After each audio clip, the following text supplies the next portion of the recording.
already know who I want next. I want Terrence Crawford next. You're going to make that happen? Huh? You're going to make that happen? Oh, definitely. That's the fight that I want. That's the fight everybody else want. Like I said, I'm going to get these straps that I'm going to go over there and take his shit too. All right. Errol, congratulations. Terrific fight this evening. Thank you, man. Down. Strap season. Y'all know what time it is, baby. Terrence, I'm coming for that motherfucking belt. All right.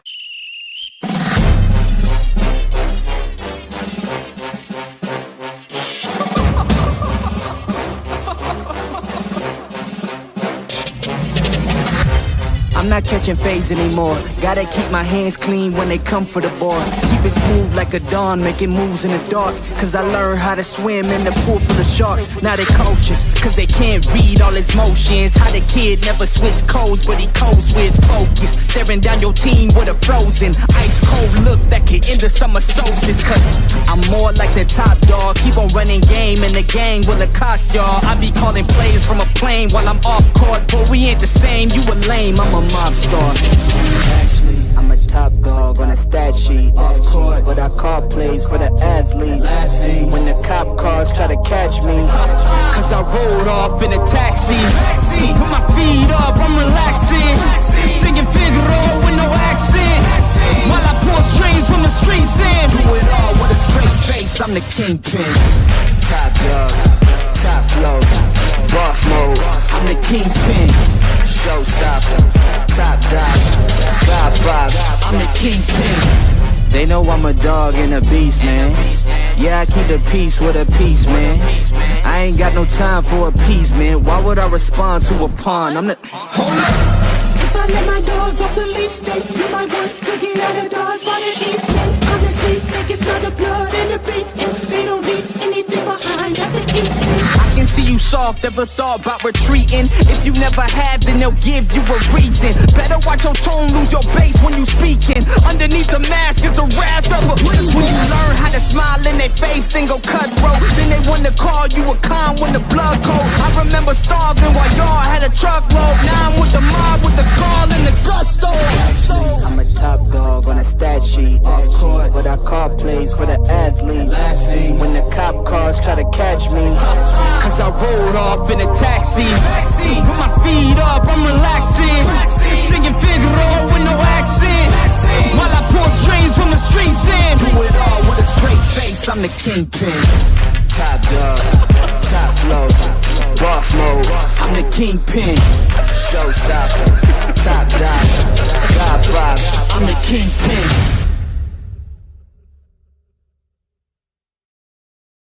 Back, you know what I'm saying? Haven't been on in a while.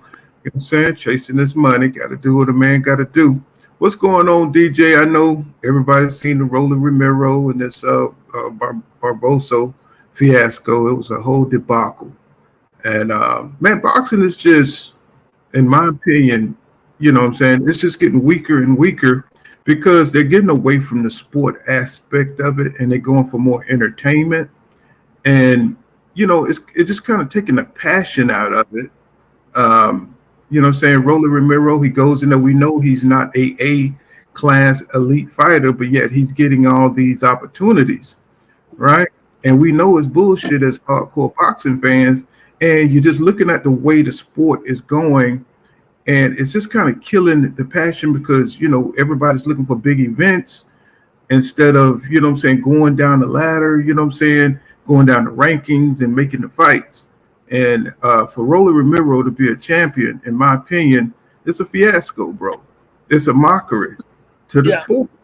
And I was like, what's going on, DJ? We got DJ on, you know what I'm saying? Hey, what's Paul, going thanks for having me on your platform. I am in service, so I got to cut out at any time, but I really appreciate you having me on, my man. Oh, no problem, man. No problem. You know what I'm saying? This is a hardcore boxing platform, bro. Yeah, you know what I'm saying? I can appreciate that. Is it Rolly's fault or is it Tony Week's fault that that happened? What do you think? I think it's boxing fault because I don't think Rolly Romero should have been in that position. You see what I'm saying? Yeah. We know what kind of fighter Rolly Romero is. We know he's only lost So what is he doing up for a championship? You know what I'm saying? Yeah. That should have been Matisse, whatever, and Yeah. Sabril Matisse. That should have been Regis Prograde. That should have been anybody but Rolly Romero. Anybody. You see what I'm saying? I I agree. even would have I agree. accepted Ryan Garcia because he fought somebody. You know what I'm saying? You don't get accolades for losing. You know what I'm saying? Yeah. For getting Something beat wrong. in the ring. And But here's my you know, thing. Here's my mhm. thing. Right. The fight was sanctioned. It was the original fighter, Puos. Like something happened. I can't remember if he got sick or injured. Albert. He got Um, the PEDs. He got busted for PEDs. oh, he got okay. So he popped dirty. Okay, so then it Yeah, was he popped 30. rescheduled. Yeah, he Barbosa took it and was winning the fight in my view. He was winning the fight. He was more effective in my view. He already knocked him down once, Mm-hmm. and then Tony Weeks acted as an amateur. They showed the Kind of going in and out, DJ. replay. It was a clear robbery, and I'm so disappointed in my man Tony Weeks. He's got I don't know. Yeah, but I Is that mean, better? what do you? Yeah, I hear you clear down. But what I mean, Okay. overall, but you see what they're doing in boxing, right? It's like they're building up fights that really nobody really want to see. You Yep. know, we watched it only because, we love the sport. You know what I'm saying? And it's kind of hard to hold on to that when you see them moving. You know what I'm saying? This artificial manner. You know what I'm saying? Like, you know, who is Rolly fan base really? You know what I'm saying? And who is this guy, Barbarso? They just coming out of nowhere, going for championship Yeah. belts. And you would think it would be more of a criteria to even, you know what I'm saying, be in that position. But right now it's not. It's about building up popularity and then going for a belt. And then that's just kind of weakens what the belt, what they stand for. And so when somebody, so when you get like a Devin Haney who gets all the belts, nobody really respects it because long as you got the right promoter behind you, Right. long as you got the right build up behind you, you could get a belt. You know what I'm saying? And this is what's kind of killing the spirit of it because, once somebody do get the belt, then they're going to dodge all the great competition. And, Rolly's already talking about fighting Ryan Garcia. You know what I'm saying? Instead of the other champions, you want to see a champion want to be the best, not just make big money. You see what I'm saying? And that's the way it looks Yeah. like Oh, it's yeah. turning out. People are just going, they're driven by, all boxers are driven by money, but they're also driven by something else. They're being competitive and wanting to be the best. And we don't see that in this batch of fighters today.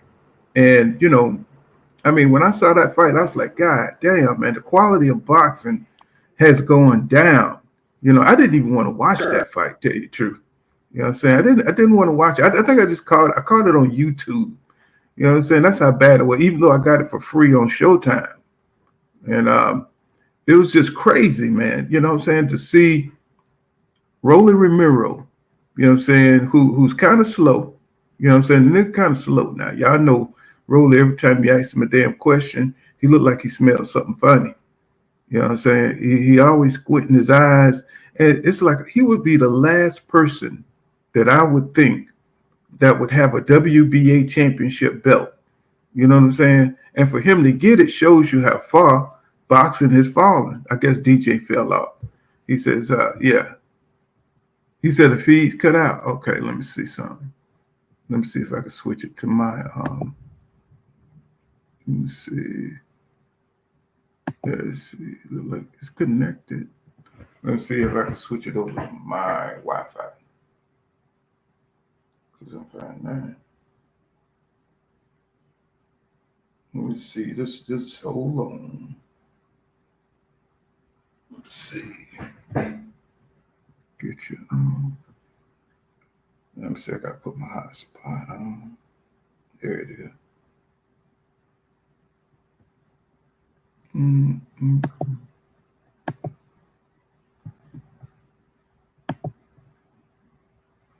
right, I'm going to switch over to my, oh, there we go.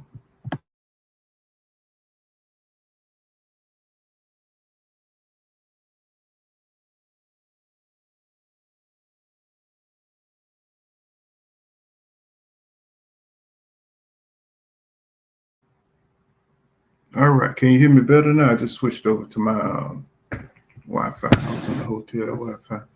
So what's going on? Let me greet some of the people. What's going on, Son of Peter? What's going on, TZ Frank? What's popping? Greeks with fire. He said he was up on all 3 sports scorecard. Well, so what's going on, Johnny Allison? What's happening, bro? Let me see. Ben Jarrett, what's happening? He said this is the same Tony Weeks who let Badu Jack fight with that huge cut on his eye. No, man. I mean, Badu Jack, man, you know, he's a great fighter, but he just get hurt, man. It's like, says Johnny Allison says, there's always a theory that Tank is actually the uncrowned champion pool. What you think? Well, you know, right now, nobody's doing it like Tank. Tank is staying active, and that's something that we can appreciate. You know what I'm saying? Because, you know, Tank is, you know, he's staying busy. You know, we want to see, he's a star, and everybody want to see Tank fight. And what's going on? What's going on, Loverboy Hatter? So he's doing his thing. That's what we want. We want these fighters to be active. You know what I'm saying? Which why you know, much as I love Errol Spence Jr., he's got to get active, man. He can't sit here waiting on Terrence Crawford. And I can't help to think that Errol Spence Jr. is getting lazy. You know what I'm saying? I mean, I understand that fighters go out here and they, you know, they put their life on the line, right? Every night just to entertain us, right? But, you know, I mean, after you done been stung by somebody, you know what I'm saying? You got to understand that, bro, it's time to move on. It's time to fight Keith Thurman. It's time to fight somebody. So not only for our entertainment, but hell, for your own good, bro. Because if you go in there against a fight with Terrence Crawford, who, you know what I'm saying, who's already had a warm-up fight, you know what I'm saying, shit, you run the risk of getting beat because you're rusty, because you're not staying active, and inactivity kills fighters, right? So, you know, Tank is giving us, you know what I'm saying, activity, and he's giving us, you know what I'm saying, you know, Ryan Garcia, he's giving us Hector Garcia. So, you know what I'm saying, he's doing his thing. You know what I'm saying? You can't really, you know, ask no more Tank except for the fight like Devin Haney or somebody like that. And hopefully that'll be next. And if he give us that, he's definitely the face of boxing. Just on sheer activity alone, you know what I'm saying? He's already a star. And, you know, I couldn't argue that he's not the face of boxing. Because who did Canelo fight? Canelo fought goddamn, well, I can't even remember the nigga name, John Ryder, right? So, I mean, he's definitely not the face of boxing. Nobody is fighting the challenging fights, and it's killing the passion, you know what I'm saying, to watch these fights. You know, I mean, I think that all the stars should go for the best. You know, so you should fight the best opponent that you can fight. And what we're seeing is that the fighters are not doing that. And so now we're reduced to watching Rolly Romero become WBA champion, right? I mean, for a lot of guys, you know what I'm saying, this dude, I mean, he was old. This dude was like 40 years old, Barbosos. He's like 40 years old, bro. Come on, man. We're like really entertaining a fucking fight for the WBA between a 40-year-old dude and a Rolly Romero, you know what I'm saying, who just throw haymakers, you know what I'm saying, who can't do that? Now, I ain't gonna say that Rolly don't have some skill, but shit, I mean, I could go in there and I could get in shape and just throw goddamn uppercuts and haymakers the whole fight, you know what I'm saying, just because he got power. Now, I give Rolly that. He got power, he got speed, you know what I'm saying, but you know what I'm saying? This, I mean, to take that fight away from that 40-year-old man like that, and that was probably his last shot. You know what I'm saying? That's probably his last shot. You know, the fight shouldn't happen, you know what I'm saying, in my opinion, you You know, so it should have never happened. You know what I'm saying? You shouldn't have had those two in there for that. And, you know, I don't know, boxing is it's just going in all kind of places. Your boy tested positive, what's his name, Abel Pilo. He tested positive for PEDs. And it's just like, man, boxing is just, you just don't know. I want to see him fight Matisse or Regis Prograde. And here come goddamn putting Rolly Romero in the mix. And it just kind of it just brings fraud. You know, you just see the fraud of it all. And it's just killing the spirit of the whole sport. You know?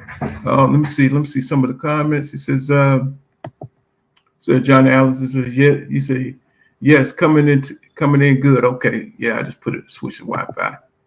Yeah, so he says, Johnny Allison says, did you see the ring size in the rider in the rider fight pool? It was like 9 feet wide. That's crazy. Well, we know Canelo is getting older, and Canelo ain't trying to chase nobody these days. You know what I'm saying? Right now, you know what I'm saying? He's in decline. I mean, you can see it. You know, he's slower. You know what I'm saying? He only wants to throw power punches. You know what I'm saying? He don't even throw combinations like that anymore. You know, he's the A side of every fight. So he's definitely going to use, you know what I'm saying, that to his advantage. You know, he don't want to, I don't think he has the ability to cut off the ring anymore like that. And, you know what I'm saying? So he chose John Ryder, you know, somebody who's going to stand in front of him and let him pound him out. And he had trouble with John Ryder. So, you know, I don't even think we're going to get that fight with Bivol, with Dimitri Bivol, because I think he would get destroyed, you know, again, even worse this time, because he's really rapidly deteriorating his skills, his reflexes. And I think it was some coach was saying that too. They were breaking down how Canelo was like really looking bad in that. What's going on, Zach B? And so, you know, this fight, you know, say it didn't excite me watching this Rolly Romero fight. You know, what it represented to me was how boxing, how it's really deteriorating. You know, to see some guy like Barbasso in there, you know, I was just like, man, this is crazy. You know what I'm saying? It's like you really didn't see any. You remember how when you see a fighter wanting the belt and they want to fight somebody and you see everybody on the outside, you know what I'm saying, who wanting to fight that guy next. You know what I'm saying? You may see a Montana Love, somebody who's hungry.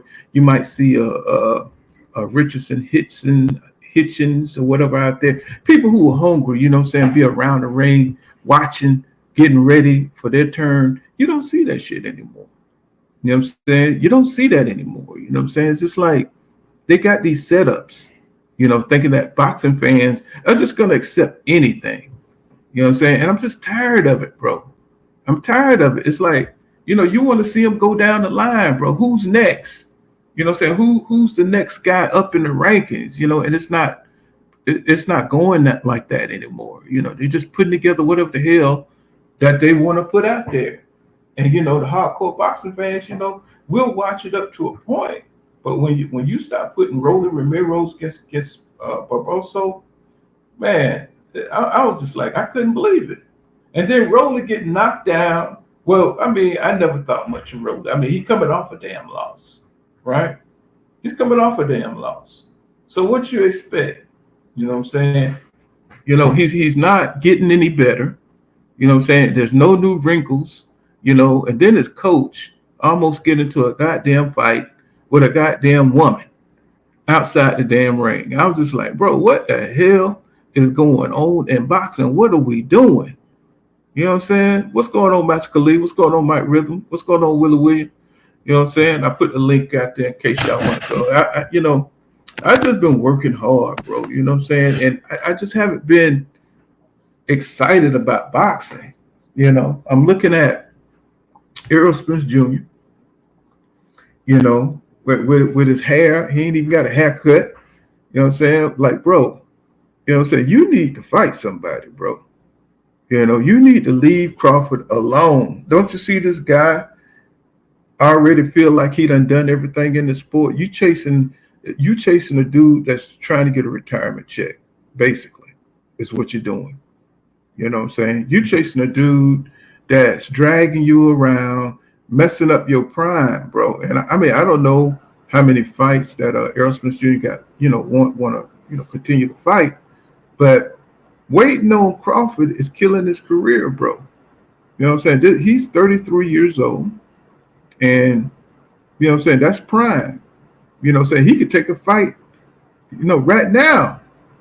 You know what I'm saying? Instead of waiting on this dude, because if they agree to fight, we got to wait some weeks and months and everything, you know what I'm saying, to get the fight going. So I don't know, man. It's just like, to me, boxing just look like it's, you know what I'm saying? It's just going in the wrong direction. It's going in the wrong direction. It says, let's see, Johnny Allison says, hey, well, where does Ryan go from here? Well, he said he's going up to 140. And, it looked like now, since Rolly Romero has the WBA, that is the perfect fight. You know what I'm saying? Because them two are probably, I think Ryan probably got more skill than your boy Rolly Romero. But that's the perfect fight for him now. Now he got the perfect fight at 140 to become a champion. Because Ryan Garcia can beat Rolly Romero. And maybe they had all this planned because they were sparring partners. You know what I'm saying? So I'm tired of that kind of bullshit. You know what I'm saying? That you got the, you know what I'm saying? I mean, what are the chances that Rolly Romero become the WBA champion at 140? Ryan's going up to 140. They really want to make a star out of Ryan Garcia. You know what I'm saying? They really want to make a star out of him. And they got to make room for him and up at 140, because I don't see him fighting no Regis Prograis and winning. I don't see him fighting no Matisse and winning. Those fights are never going to happen up there at 140. You know what I'm saying? I mean, do you see Garcia fighting a goddamn Sabril Matisse or Tiez or however you say his name? You know what I'm saying? I don't see that fight happening. I don't see him fighting a Regis Prograis. You know what I'm saying? But Ryan, if he's going to go up, move up to 140, I don't see him fighting at 135 again. There's no bigger star than Tank, unless he get a rematch, unless Tank give him a rematch. I think Tank is going to rematch Isaac Cruz. And, you know what I'm saying? I'm not too mad about that, because I thought it was a pretty exciting fight with him and Isaac Cruz. I thought that was a pretty good fight. I think Isaac Cruz, you know what I'm saying, I like the way he fight. He you know what I'm saying, he comes forward. He's a pressure fighter, and the motherfucker's strong, man. And he's quick with it. You know what I'm saying? Got hard, heavy hands. So I don't mind seeing Tank, you know what I'm saying, refighting Isaac Cruz. I know a lot of people don't like that, but it was kind of, controversial for a lot of the Mexican fans, you know what I'm saying, because Tank hurt his hand. But I think Tank could knock him out this time, even though Isaac Cruz has a hell of a chin. Tough dude. But that's why I like that fight, because it's very competitive. You know, it ain't like Tank just gonna go in there and just blow him out. He had to really do some adjustments in that fight. Let's see. Jose Diaz says it was all a setup. Yep. He said Rolly versus Ryan. Yep. Man, boy, my people be on it, man. That's why I love talking to you guys. If it wasn't for you guys, I probably wouldn't be talking boxing. You know what I'm saying? I just come on here because of y'all, man. Because boxing right now, man, it just ain't it, man. It ain't it. The way they running it, you know what I'm saying? It's a letdown. We got too much history, you know what I'm saying, with the WBC, WBA, IBF, and everything. And it's like they just go. I mean, I don't understand why they are making it just pure entertainment instead of a sport. You know, I mean, I know the money's good, but I mean, shit, we got way too many fighters out there that could be making fights.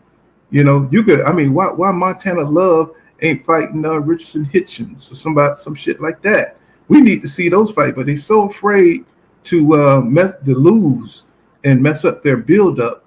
You know what I'm saying? But we need to see those fights. They need to be weeding each other out down in the rankings, you know what I'm saying? So we could get the best, you know what I'm saying? The problem, see, that's the problem. See, they're not fighting up the rankings and their skills are not getting better because they're not fighting better competition. Everybody's fighting dudes they can beat. And then when they get to the championship, you know what I'm saying, they suck.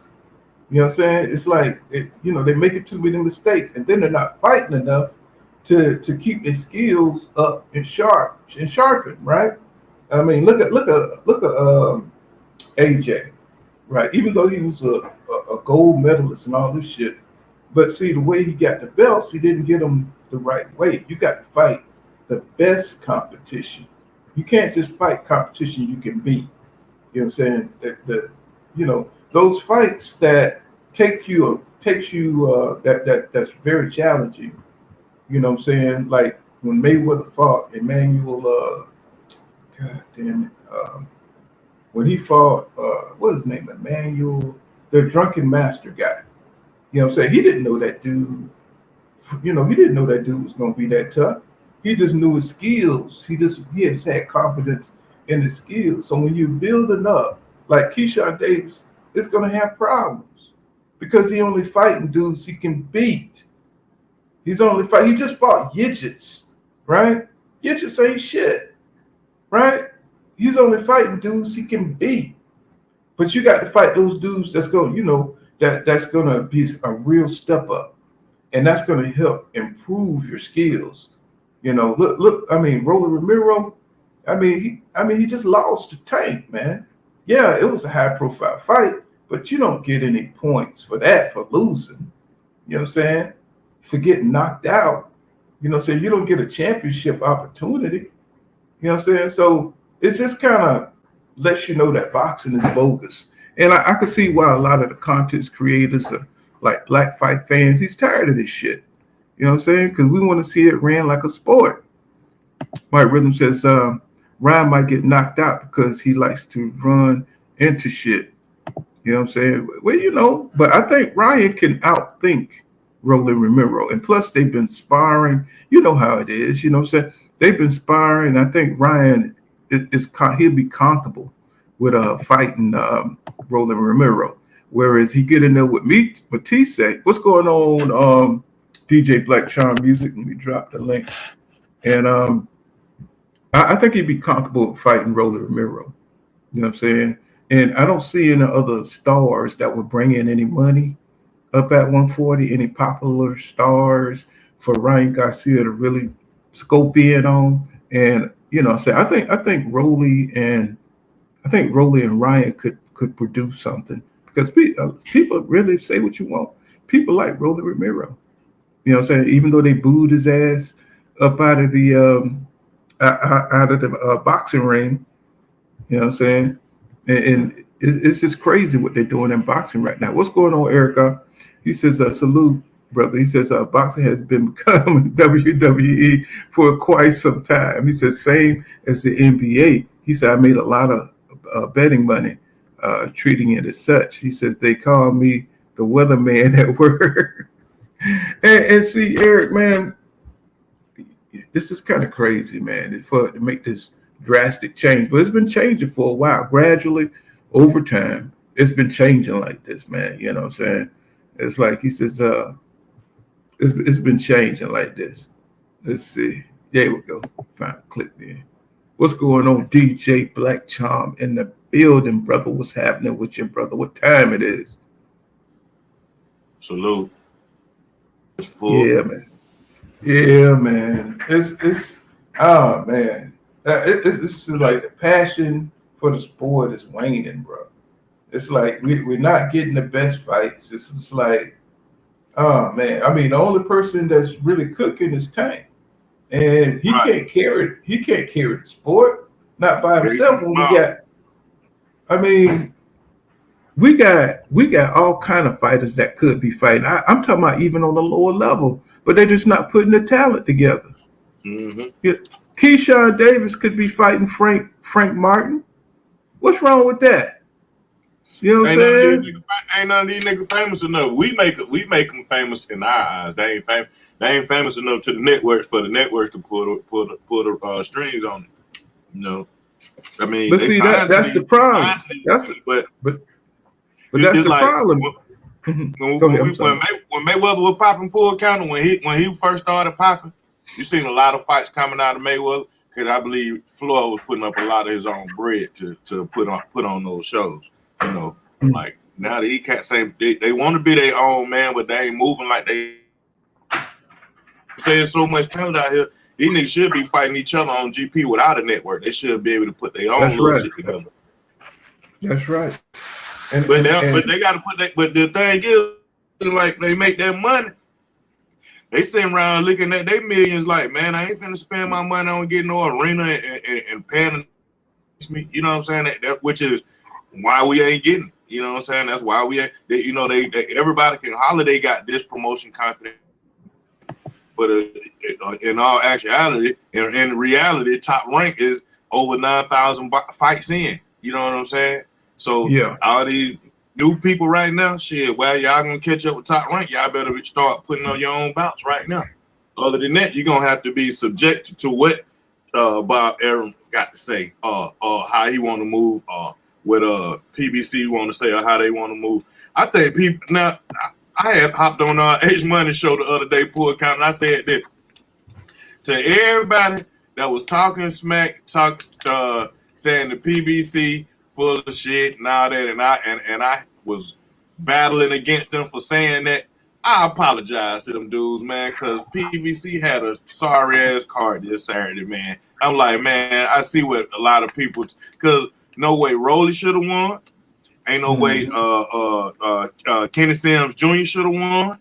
Like, man, all them like, man, how y'all raising these folks? It's obvious to all the boxing fans, especially when you call your people and say, hey, man, it's a cool fight. The nigga that got into it with Tank, he finna fight tonight. So he might be a chump, or he might goddamn going to whoop a nigga ass.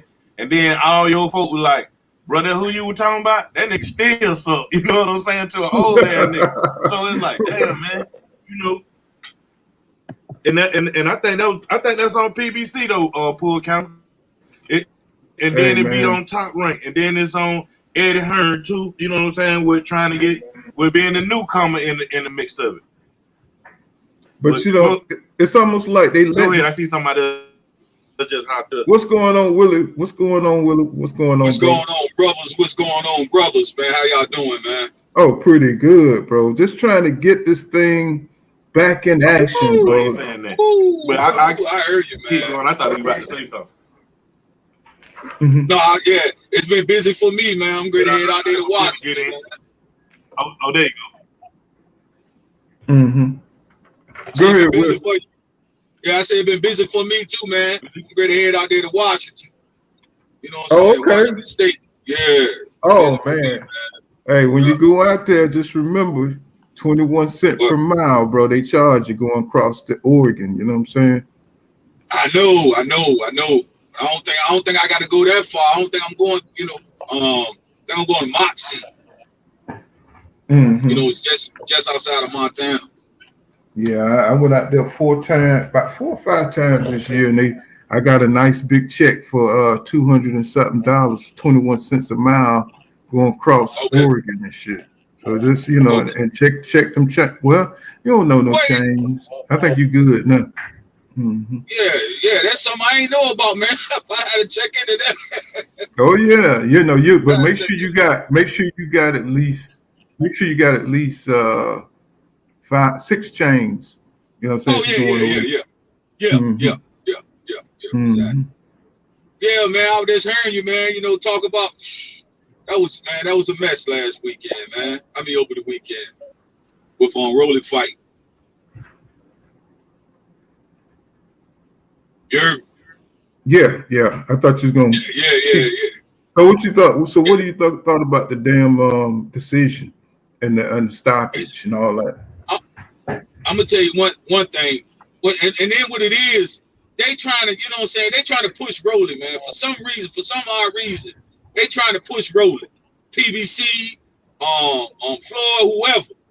They trying to push Rolly for some odd reason. I don't know. You know, but that was a mess, man. You know, it makes you look, and you know, we already seen that boxing boxing is, you know what I'm saying, the Wild Wild West. You know, it's unfiltered. It's, you know what I'm saying, it's a mess. You know, it's cricket, you know what I'm saying, robbery, and it just showed you straight, you know what I'm saying, right in your face Saturday night. Because there's no way they should have stopped that fight, man. There's no way. And my man was still swinging. He was swinging and everything. You know what I'm saying? Exactly. I mean, he was in the middle of an exchange when they stopped the fight, and I was like, "What is going on in boxing, bro?" Exactly. That's the thing with Rolly. See, with Rolly also agreed with the commentators when asked the question. Should he? Rolly like, yes, hey, I think you should have. I think, but it brother could have kept fighting. I don't know what that was. And I'm like, exactly. Okay, so at least Rolly, he ain't in on the bullshit that happened because he already be acting retarded. And I'm like, he can't be in on it because how he answering to the commentators. That, you know what I'm saying? He ain't in on it like, yeah, I think he was fucking crack. He was still excited about how hard that motherfucker can punch. Like, yeah, he was still swinging. I don't know what happened. Yeah, I think he should have fight. I'm like, okay, see, Rolly at least got an honest answer. So they can try to corrupt that kid. They can try to corrupt that kid, but I think he, you know, like, Bullets and all them folk need to get the hell on, you know what I'm saying, for one out of his life. He need to get better training. You know? Yeah. And like, cause they psyched him up that he could beat Tank, and after he fought Tank, he was like, he caught me with some good shit. I ain't see none of them. They ain't even see it coming. Like, and then now they, you know, they bring him on with this older guy or whatever, and they want to make the little kid this honest dude, you know. But hell, he kept in the funk. I ain't shit. The motherfucker, every punch he hit me with, I felt it. And before they stopped the fight, he was still swinging. So I'm like, damn, Rolly being honest about it. He said he did do what Rolly said. He got a little stanky leg, but that wasn't enough to stop the fight. That's what he said. Exactly. And another thing, Tony Weeks got too much experience, man. Yeah. Tony Weeks was one of the good ones. He was one of the good ones, dog. You think he got paid? You think he got paid for that? Man, hey, Floyd motto is robbing the bank, man. His motto is robbing the bank, and had that boy beat. That it was Mayweather Promotions all over that fight. So had that older gentleman Barroso beat Rolly, then Vegas would have lost big time. They would have lost big time. He would have screwed up everything. He would have screwed up everything. Man. But and it's hard to be the dude that looked like a monkey. The dude look like. It's hard to be the dude that look like a monkey. That nigga look like. I mean, I was like, bro. It's like he 40-year-old monkey, man. But he looked like it too. I was just like, damn, he looked like a monkey. Anyway, the dude did his thing, man. He's 40 years old. This was his last shot. You know what I'm saying? For a championship title, and for them to do this, you know what I'm saying, to this guy. I thought that, you know what I'm saying, for one, I didn't like the fight. I'm just come out. I didn't like the fight. But if you're gonna do it right for a man that's 40 years old and this is his last shot. He trained up. He went out there to face this young lion, and he did his thing. He knocked Rolly ass down. He wasn't taking no shit, and they took it from him, bro. That's I don't know, bro. That is because I think Rolly was 8-1 favorite, right? Mm-hmm. Bernard thing was 8-1. See, you can't, man. But look how hard he struggled. Look how hard he struggled, bro. Yes, he with did. him. Who is Rolly gonna be that 140? He couldn't get a goddamn 40-year-old nigga out of there. He gonna beat you know what I'm saying? A little bit. This sound crazy as hell, but you know what? You joking? But that's a damn good fight. Yeah, that's a good fight. Yeah, that's who he gonna beat though. You joking? Teofimo Lopez and Rolly Romero, that's a good fight because they both damaged goods. Right, yeah, you know what I'm saying? That's who he gonna beat. See, at first, Rolly wanted to be in the conversation when they was talking about the Four Kings at 35 and all that other stuff. He wanted to be a part of it. Yeah. Teofimo Lopez was a part of that. Then he got whooped on by Cambosos. You know what I'm saying? Rolly, you know, and then Rolly started feeling like he finna, you know, before T.O. got whooped on by Cambosos, when Rolly was building up to the Tank fight, he felt like he should have been in the mentions. You know what I'm saying? Like he felt like he was better than Teofimo Lopez. He felt like he better than Devin Haney, and he should be the one that get the Tank Davis fight. He kept saying it. I'm better than Teofimo Lopez. I'm better than Devin Haney. I need to fight Tank Davis. I'm gonna knock him out in the second round. So everybody like, oh, you better than them two niggas, you know? So I think, and then your boy Teofimo Lopez go up to 40. Well, Rolly go up to 40. You know what I'm saying? That's who he wanted. That's who for the right to claim the Spanish crown.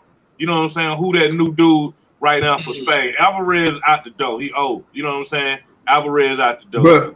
But one thing about it, those guys are friends. He's a loyal friend to Teofimo Lopez, right? Yeah. So you know he said for $100 million. You know what I'm saying? He want big money. Rose looking for big fights. He's not looking for. He's looking for big fights. He's not looking to fight anybody. You know what I'm saying, for a little bit of money. So he's really prize fighting with it.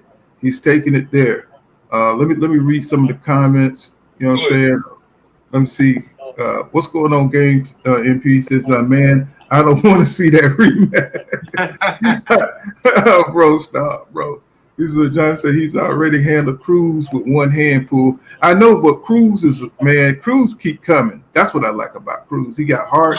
Yeah, it was competitive. I want to see how Tank do it with two hands. Exactly. I want to see Tank knock him out. And I know that Cruz, he knows. He's just he's a dude that ain't gonna quit. He's like a little Mexican Terminator.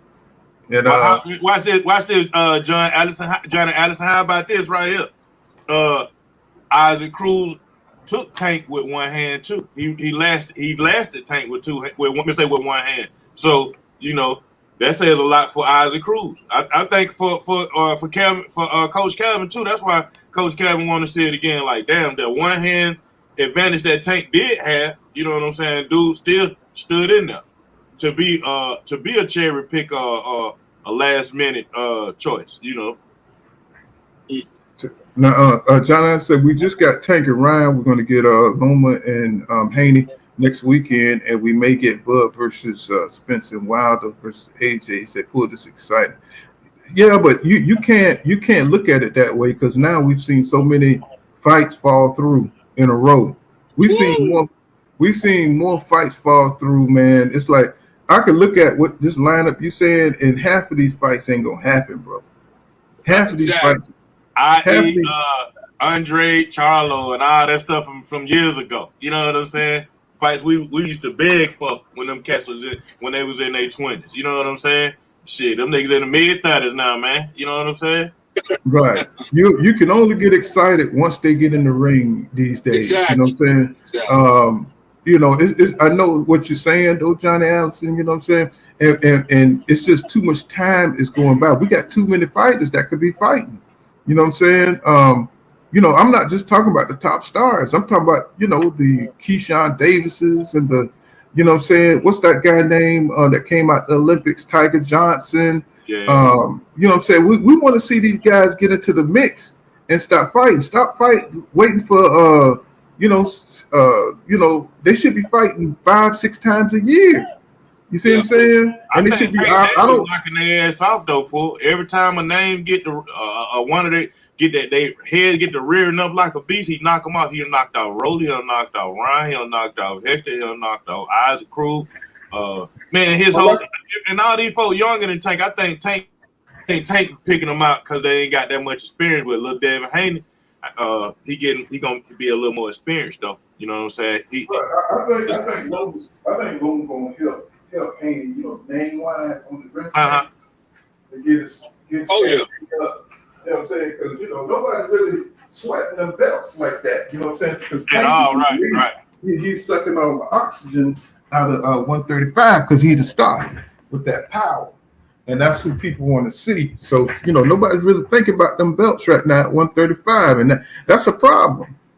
And then niggas. I mean, the only person calling them out at 154 seem like it Tim Zoo. Like, I don't know, man. It seems like them belts and shit ain't really mattering. You know what I'm saying? Cause is Tim Zoo calling for the smoke still? For the smoke? Yeah, of course he is. But he got to fight. He got to fight Ocampo, right? Well, And believe it or not, a Campo can fight. Campo can fight. He could lose that fight. Yeah, I thought it was set up between him and Charlo at 154. Mm-hmm. But Charlo hurt his hand or some shit. He hurt his hand. He's bad. He hurt his hand or some shit. Yeah, he hurt his hand. Yeah, his whole wrist and palm was hurt for he had broke it. That's why the Tim Tszyu fight was off. He had broke. Yeah, the first time, but the second time too. Nah. So he's still in. I think he's in remission right now. I think he's still in recovery. Okay. Yeah. Damn. Yeah, still in recovery. But I'm saying, like, by him having, like, we were talking about the belts. Though, my point is that Tim Tszyu want the belts. You know what I'm saying? At 54. Mm-hmm. But at 47, I can say Ennis want them belts at 47. You know, but Terrence Crawford and Errol Spence got him held hostage. And 40, I don't even know, because it don't even seem like niggas even really fucking with the belts at 40 and definitely not 35. Yeah. They just want. It seems like them the smaller cats. They just want to get it on. They want, you know what I'm saying. A lot of them. I ain't gonna say all of them, but a lot of them just want. Yeah. And to me, man, it's like them boxers like they doing too much thinking instead of getting in the ring. You know what I'm saying? They trying to wait for the opportunity. This opportunity, man, you got to make your opportunity sometime. Yeah, you got to go and get it. Now you fuck around and all these folk might mess around and run into a Barroso. Or how Teofimo Lopez ran into a Cambosis or something. You know what I'm saying? Playing around. Yeah. But see, if we get back to the sport part, it wouldn't matter if you take a loss. Right. Because in a loss, we know in boxing, if you take a loss, you get better, bro. You learn from your mistake. You know what you need to work on. 100. Exactly. They don't understand that now. And then a real fighter be like, did he beat me? We got to do this again. You know what I'm saying? Did he knock me out? We got to do it again. You know what I'm saying? You know, like Rolly want to fight Tank, but don't nobody want to see that fight. You know what I'm saying? Ryan said this in his post in one of his post interviews. He was like, man, I'm gonna need he said, I want to see Tank again after a few more fights. I got to get a few more fights under my belt. You know what I'm saying? So I know he probably planning on training in the ring, you know what I'm saying, to go up against Tank again. Yeah. But I think 10 times out of 10, I think Tank will beat Ryan 10 fights out of 10. I know some people probably beg to differ, but I think he'll get him 10 fights out of 10. I believe that too. Let me holler at some of the people. What's going on, Bruce? Gas, Boxing, Jazz, and more. What's going on, brother? And what's going on? Eric says you nailed. He said they don't fight enough. He said and don't fight tough competition, which are all the ingredients to not only developing champions and superstars. And what's going on? I think I saw PGH Big Dog. What's going on? Who's real in the building? I just want to holler at some of the 300 up in here. And Brian Cobra of the TWT team. What's going on, Brian Cobra, bro? What's happening, bro? Long time no see. And let me see. Bruce said that was horrible. And see, there's no reason for these guys to be out this long to have a horrible performance like this. You know what I'm saying? They should be in the gym. They should be sharpening the skills. And when we go and see a ragged-ass fight like this here and people paying money for that kind of shit, man, it's like it makes boxing look bad because they're not fighting enough. They're not fighting enough. We should see nothing but pure skill with all the athletic ability, with all the things they know of how to train nowadays. We should be having a slew of fighting, man. We got Tank Davis versus Ryan. He whooped on him. That's a good little weekend. Then we get Oscar De La Hoya, not Oscar De La Hoya, but Carrot Top and Riley. You know what I'm saying? Man, that was a dud ass card. Then after that card, rolling card, I'm like, man, I'm with you, Paul. We should get way better shit than what we get, man. And you know what? And you know what? This rolling fight for him, it should have been a showcase fight for him. Yeah. To get back, you know what I'm saying? To show that he was back. Right. You know what I'm saying? And he failed at that. Yeah. Jose. He was 40. Yeah. You know, these guys that come from different countries, they don't be having no birth certificates. Motherfucker, Right, he did look 50 though. Yeah, he did look old as hell.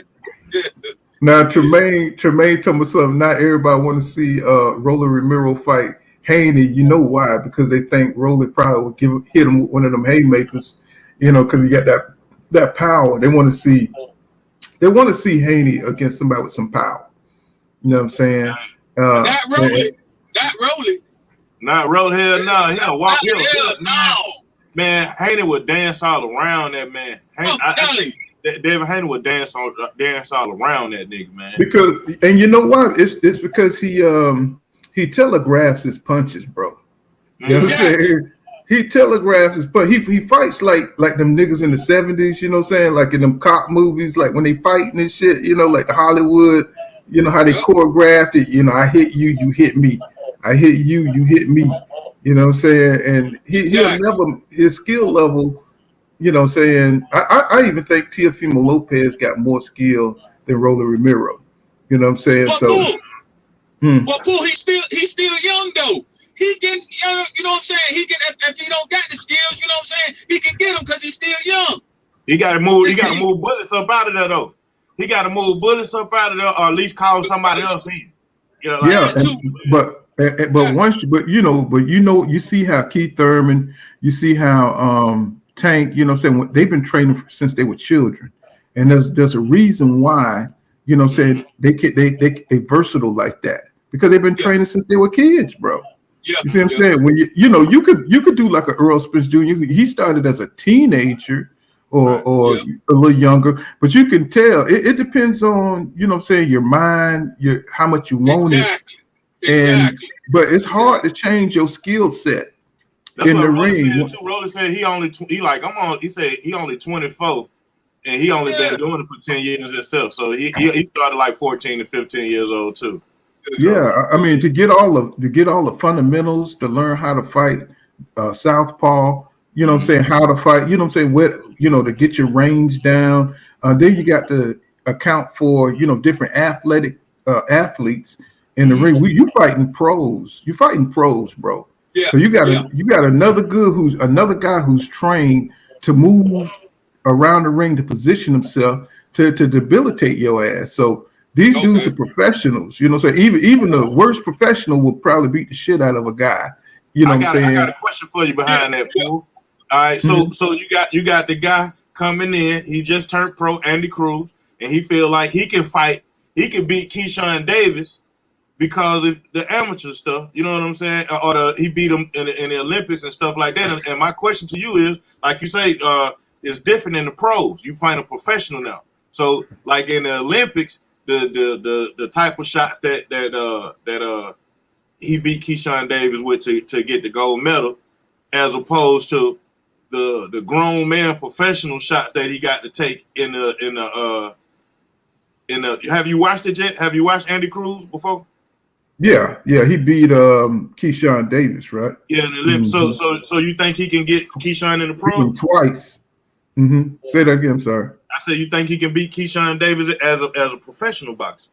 It's hard to say because we've had in the past people who did great in the Olympics, but it didn't translate to the pros. You know what I'm saying? I had Howard. I forgot what's that guy named Howard something. They thought he was going to be like better than Sugar Ray Leonard. You know what I'm saying? And you know what I'm saying, it just didn't translate. When he went to the pros, he got his ass knocked out. See what I'm saying? It just depends on, what you can you pick up the pro style. See, EJ, he had a pro style in the amateurs. You see what I'm saying? He was turning over his punches, right? And that's that's my thing. Like Andy Cruz, he ain't turning over his punches like a pro. He still they kind of still slappy. And Keyshawn Davis, like what, 9 fights in, of turning them punches over? Yeah, Howard Davis. Bruce. Yeah, he hit the name Howard Davis Jr. Yeah, he was great amateur. And I mean, like, I forgot what his record was, but the dude, he was unbeatable. But then when he went to the pros, he wasn't shit. You see what I'm saying? As bad as he was in the pros. And that's what I mean about this Andy Cruz. Yeah, he barely beat. Really, to me, I thought Keyshawn beat him in the amateurs. I covered it. And, you know what I'm saying? So, he's gonna have to get in there and see if he got any other kind of intangibles that's gonna put him ahead. He's definitely got a high boxing IQ. Being Cuban, I think they released him to fight, but just because he got that history with Keyshawn Davidson, yeah, they may have an equal IQ, but Keyshawn got experience now. That's what I'm thinking too. I'm like, I feel everybody who were running with Andy Cruz and Eddie. I'm like Eddie Hearn. He a good ass promoter. He know what to do. You know what I'm saying? I ain't gonna because I'm like for him to pull that move right there. I'm like, but Keyshawn Davis been a pro for a while, and I think Eddie Hearn lose his money on that move though. Well, think about it. Even with that discipline of the Cuban school, Ugas lost when he became a pro. He had to make adjustments to the pro style, and look what happened once he got a little experience. He went straight to the top. Because of his Cuban school, you know what I'm saying, and I think it'll probably be the same for Andy. Not that he'll lose, but that if he not moved right, he's gonna get his ass knocked out. You know what I'm saying? If he don't move right, because fighting the amateurs is way different than the pros. You know what I'm saying? They know where to hit you. They know how to move. They know how to conserve their energy. You got to know how to pace yourself, and it takes experience in the ring, and it takes a good opponent to get you, you know what I'm saying, to be able to make certain adjustments. Well, I got one for your bull counter. They say he's training with Bowles and Enos now, and Jerron is his sparring partner. What do you think about that then? Is that enough? Say that again. Bowles and Enos is his trainer, and he getting a lot of ring hours in with Jerron. Well, Jerron, believe it or not, Jerron is a phenom. So he's athletic and he can do things. Well, I think Andy Cruz is athletic too. But you know what I'm saying? So I think that's definitely like training with the Mayweather team. You know what I'm saying? He got a lot of experience there coming from a boxing family. So that's going to put him ahead. You know what I'm saying? I think Jerron to get him ready for the power of the pros and for the precision of the pros. That's my point. Yeah, right. But he's still gonna have to get in the ring and do it. Do we have a chin? Right. Do we have the what you call it, the foundation and intestinal fortitude to be able to handle the pros? And that's going to be the question. You know what I'm saying? Who they put them against? How do they build them? Right. You know what I'm saying? What way? What is he going to come in at 147 or what he's going to come in at? Andy Cruz. They'll come in at they coming in at 35. I think. Let me say 40. I think he coming in at 40. Okay, that's a hell of a damn division to come in at right there. You know what I'm saying? So, but he should be okay if they move him correctly, and he's got a good foundation working with Bozy Ennis. I think Bozy Ennis know what he's doing. I think he knows how to move fighters because his son, really he hasn't. Say he moved Ennis pretty good, and and if he's sparring with Ennis, that's gonna I think that's gonna settle him in pretty good at the pros. You know what I'm saying? And also they got your boy from 122, Cool Boy Steph there too. Go ahead. What's going on? Yeah, I can hear you. Boy, King Judah, what's up? Hey, what's up with everybody on the panel, man? Yeah, I was just listening, bro. I think the reason that he went with Bows and Ennis is because I don't know if y'all watch Cruz, but he switches too. He switches just like Boot switches. It's not like a Bud Crawford where he switched one time. He switches multiple times throughout the fight. So I think that's a perfect camp for him to be with, training with Boot, somebody else who switches throughout the fight. But one thing I wanted to bring up, bro, we talking about this dude Keyshawn, right? And I don't want to come off. I don't want to. I know it's early, but I'm already turning into the Keyshawn hater on YouTube. That's fine. Why, Jude? You the tank hater. You the tank hater. Because he giving me too much to hate. Let me tell you my problem with Keyshawn Davis. It's a couple things that I watched that I didn't like about him. The way his energy. You talk all these noise about all these fighters who are more accomplished than you. First of all, that's something that bothers me. I don't mind a younger fighter who didn't do nothing just saying, oh, you know what? I think I can beat this guy, or I want to fight this guy. That's cool. Don't shit on somebody who's more accomplished than you. I don't respect it. You didn't do nothing yet. Don't shit on guys who are more accomplished than you. He called himself shitting on Devin Haney. You ain't did shit, bro. You need to sit down. You need to have several seats. Now, after that, he talk about somebody like a Frank Martin, somebody that is more around his level, right? Frank Martin. When he said he called Frank Martin out, when Errol Spence addressed him, and they said Errol Spence and Frank Martin addressed him and said that fight can happen, then you turned around and said, "Hey man, I only got 8 fights. Why y'all worried about me?" As if you didn't throw the stone. You threw the stone and didn't hit your hand. I didn't like that. Secondly, when I watch him fight, okay, Keyshawn is trash because that would be foolish. We all know he got talent, right? I just don't think he is as good. He's not as good as advertised or as people trying to make him out to be. My first issue with Keyshawn Davis' style is that he is talented, bro. He got a good shot selection. He got fast hands. He got good combos. He got a decent defense. And the reason I say decent is something I noticed about him, and it stood out in that fight against Andy Cruz that I just watched. One of the fights he had against Cruz. Keyshawn Davis is very stiff. He is extremely stiff. He is not somebody who has above average head movement, and he don't have that good how I want to say from the waist movement like a Canelo or a Shakur Stevenson to get out of the way of punches. Yeah, a lot of times he ain't relaxed. Yeah, he very stiff and he easy to hit. Yeah, that's why Cruz beat him. He is very easy to hit, and that's something nobody bringing up yet. That's something I noticed. That's something nobody is bringing up. But I guarantee you, before long, people will start to notice that he is not as good as advertised. His defense is not. He doesn't have elite defense. And the right fighter that has a good fast hands, a good shot selection, and accurate, they would dominate Keyshawn Davis just like Cruz did. And another thing, I just want to say this too before I give it back. I heard you say, and I heard a lot of people say about Cruz not being able to turn over his punches. I get you. I do. I get you. I'm not saying that Cruz is going to be able to come in and dominate. I do think I did watch him, but I'm gonna go out on a limb and tell you that I do think Cruz has one of the best feet. From what I've seen, bro, just what I've seen, he has one of the best footwork in all of boxing, bro. Like, and that's just me. That's a hot take I'm taking. I know nobody's seen it yet. I know I sound crazy to people, but I mean, I understand the footwork can get us punch. What I was talking about, King Judah, was when you're in the Olympics, the Olympics for not really the amateurs, the Olympics. You don't actually have to turn them all the way over. All you have to do is just hit the target. You know what I'm saying?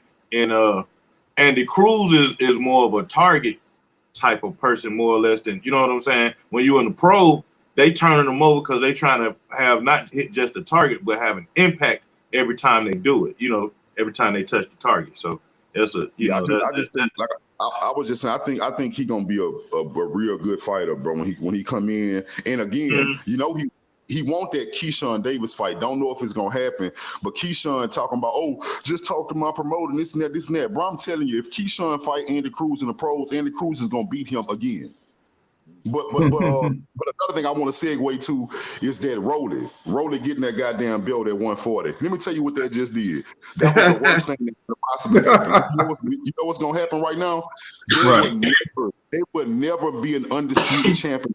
Rolly is a champ because he is not going to fight any of the other champions. That's what I was saying. I was saying he's not going to fight Regis Prograde. He's not going to fight Sabril Matias. He's not going to fight nobody real.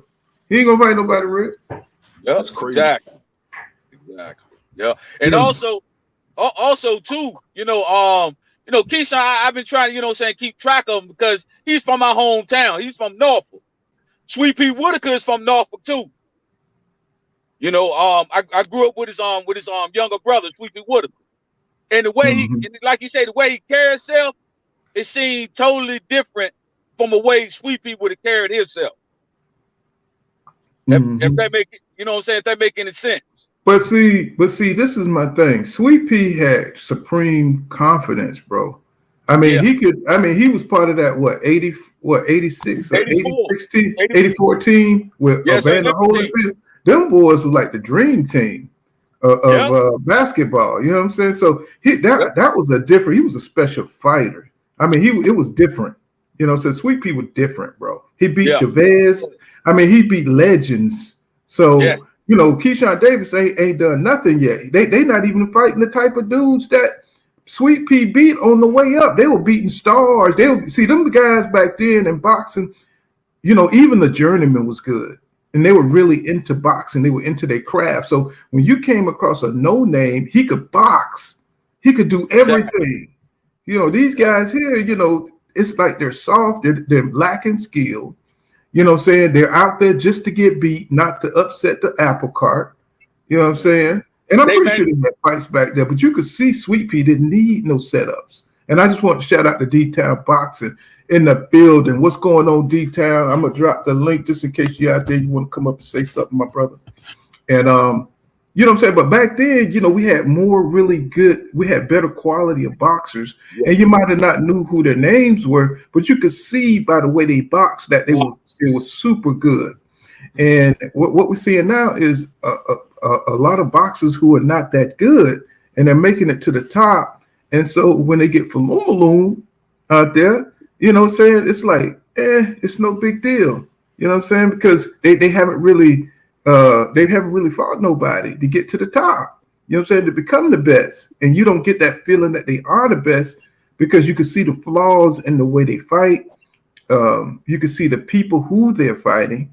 And they're just not getting built up to become champions. They're getting built up to become title holders.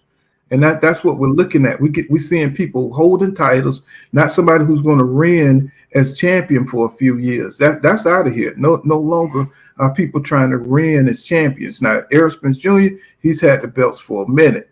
You know what I'm saying? But he needs to get busy, bro. You know what I'm saying? He needs to forget about Terrence Crawford because now he's eating up in his prime. He's eating up his prime, waiting on one fight. You know what I'm saying? And this dude here, he is so petty. You know what I'm saying? That he will hold out and mess up this man prime. You know what I'm saying? Waiting on one fight, bro. You know what I'm saying? EJ could get in at least 2 or 3 fights a year. You know what I'm saying? Waiting on this dude here. You know what I'm saying? You don't see what he's doing. He's playing them. You know what I'm saying? Look. Let me see. What's going on? Let me see. Allison says, Johnny Allison says, he said, what does Buzzy know about Cuban style boxing? He said, he's American style all the way. You know what I'm saying? He can only add to what Cruz, Cruz needs to transform into the pro style. And I think Buzzy, you know what I'm saying, is the perfect person to introduce him to the American style of boxing and becoming a pro. You know what I'm saying? Cuban style is good for fundamentals. You know what I'm saying? So I think with that Cuban style and the American style, that's going to make Andy Cruz a complete fighter. What's going on? Grease with Fire said Cruz asked he's better not come to 140. There's too much smoke waiting for him. Keyshawn all mouth, and that's what King Judah was saying. You know, so I think that's the thing that kind of turned him off. That turns you off about Keyshawn. He's always talking about people who's already accomplished. He's always, he's an instigator, but he needs to wait until he's ready to take those fights. You know what I'm saying? And the problem is, anytime somebody challenges him, he's, I only got 7 fights. Why you messing with me? But you're talking too much shit, bro. You know what I'm saying? You're not ready yet. You know what I'm saying? And you're not fighting anybody who's, you haven't had a real step-up fight.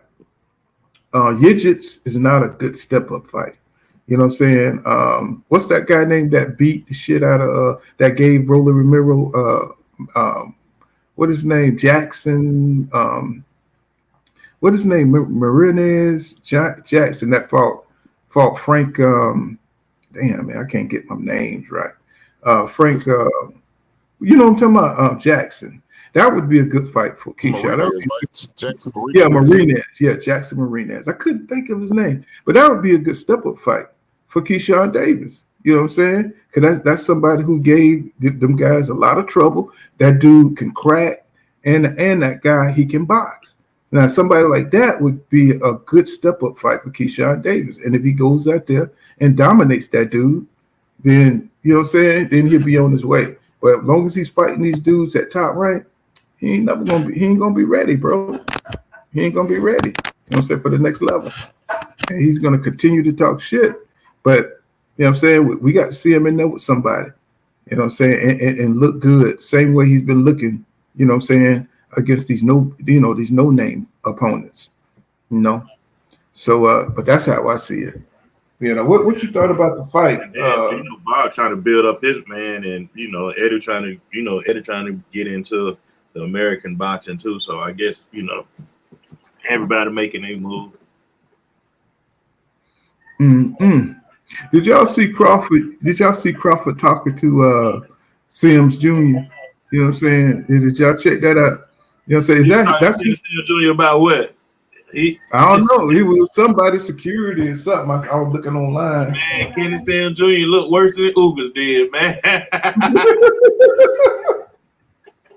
Well, everybody hauling that. He was most surprised. He was most surprised than Ahmadal was. Ahmadal was like, "Hold on, man. You see how that man look? I see what I just did. Oh man, come on with the bullshit, PVC."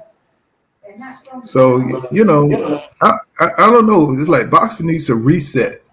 You know what I'm saying, to get all of this all this trash out the way and reset it. So the best fighters are really you get the get the best fighters, get the best fights, matchups that we want to see. Because right now, we looking at big fights that might happen. But we're looking at big fights that might happen, but we're not getting those little fights in between to keep you going. You know what I'm saying? And that's the problem. We're used to at least seeing some good matchups, and those what's his name? Richardson Hitchens. I want to see him fight somebody at 140. I want to see him. I want to see what he looked like. You know what I'm saying? I want to see these guys develop. And we forget. Go ahead. I'm about to say, shout out Devin Haney for using my word whoop. He said he gonna whoop on Lomachenko. That's what he been hearing me. You been hearing Uncle Black say, "Why you got the whip? You not beat him up, not box him. You got the whip." You know what I'm saying? And Saturday comes Saturday, y'all gonna see what a black man whip. You know how your granddad hold you up by one arm. We hold you, got you. You can't got that old grip on you. He got that belt, and you he gonna whoop on him. He about to whoop on this man. You have to hopefully he can whoop on him. I hope I ain't gonna need knock Lomachenko like that, but I want Devin Haney to whoop on him.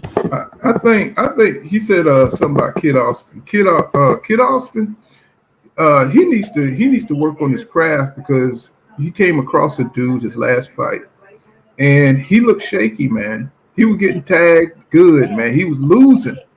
You know what I'm saying? So I forgot how many rounds, but dude found the hole, and he was just landing. I think it was like an overhand right or some shit like that. And Kid Austin was getting Falumaloon, bro.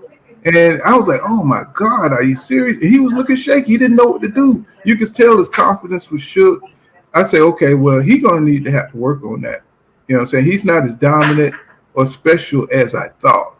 You know what I'm saying? I think he's a good fighter, but he's gonna have to go work on his defense. You know what I'm saying? Because he's got certain shots where he's not that accurate, bro. He throws a lot of wide shots. He's not that accurate. He's athletic, but he's not accurate, man. He missed a lot of shots. He throws a lot of weird uppercuts, and I was just like, wow, he was missing so much, and this dude wasn't nobody. You know what I'm saying? I was like, bro, you got to get it together. You know what I'm saying? And put them shots together. You got to get your accuracy together, your range. You know what I'm saying? He got a lot to work on, even though he is a dynamic. I'm excited about him. Do you think his trainer, like, he's just so good? He just got so much he can do to what, like, I understand what you're saying. Like, you said he got to put his stuff together, but I'm saying, you think he just got so much that he can do that he just don't know that, like, to leave some of that shit in your bag. Like, just do the fundamentals and leave a lot of that shit in your bag, because you're gonna miss it. That's the thing. When you start watching his fundamentals, when some of these fighters are so athletic, that's what they depend on. And then once they come across somebody with some skill, they don't remember or know how to go back to the fundamentals to break those fighters down. And I saw that in Kid Austin. I was like, damn, his fundamentals kind of suck. You know what I'm saying? But he's so athletic. He got so much power and stuff, and he's so used to just going in there and knocking out folks. You know what I'm saying? The first 3 or 4 rounds, but as your competition get better, they're gonna make you think. They're gonna test your boxing IQ, right. And that's what he's gonna have to work on, his boxing IQ. You know what I'm saying? because his fundamentals wasn't there. He kept trying to whack the guy out, and you already know once you're trying to knock out somebody, guess what happens? You get knocked out, right? And that's what happened to him. I was like, oh my God, he's lunging, he's trying, because you're trying to keep up these young guys, they keep trying to keep up these knockout streaks.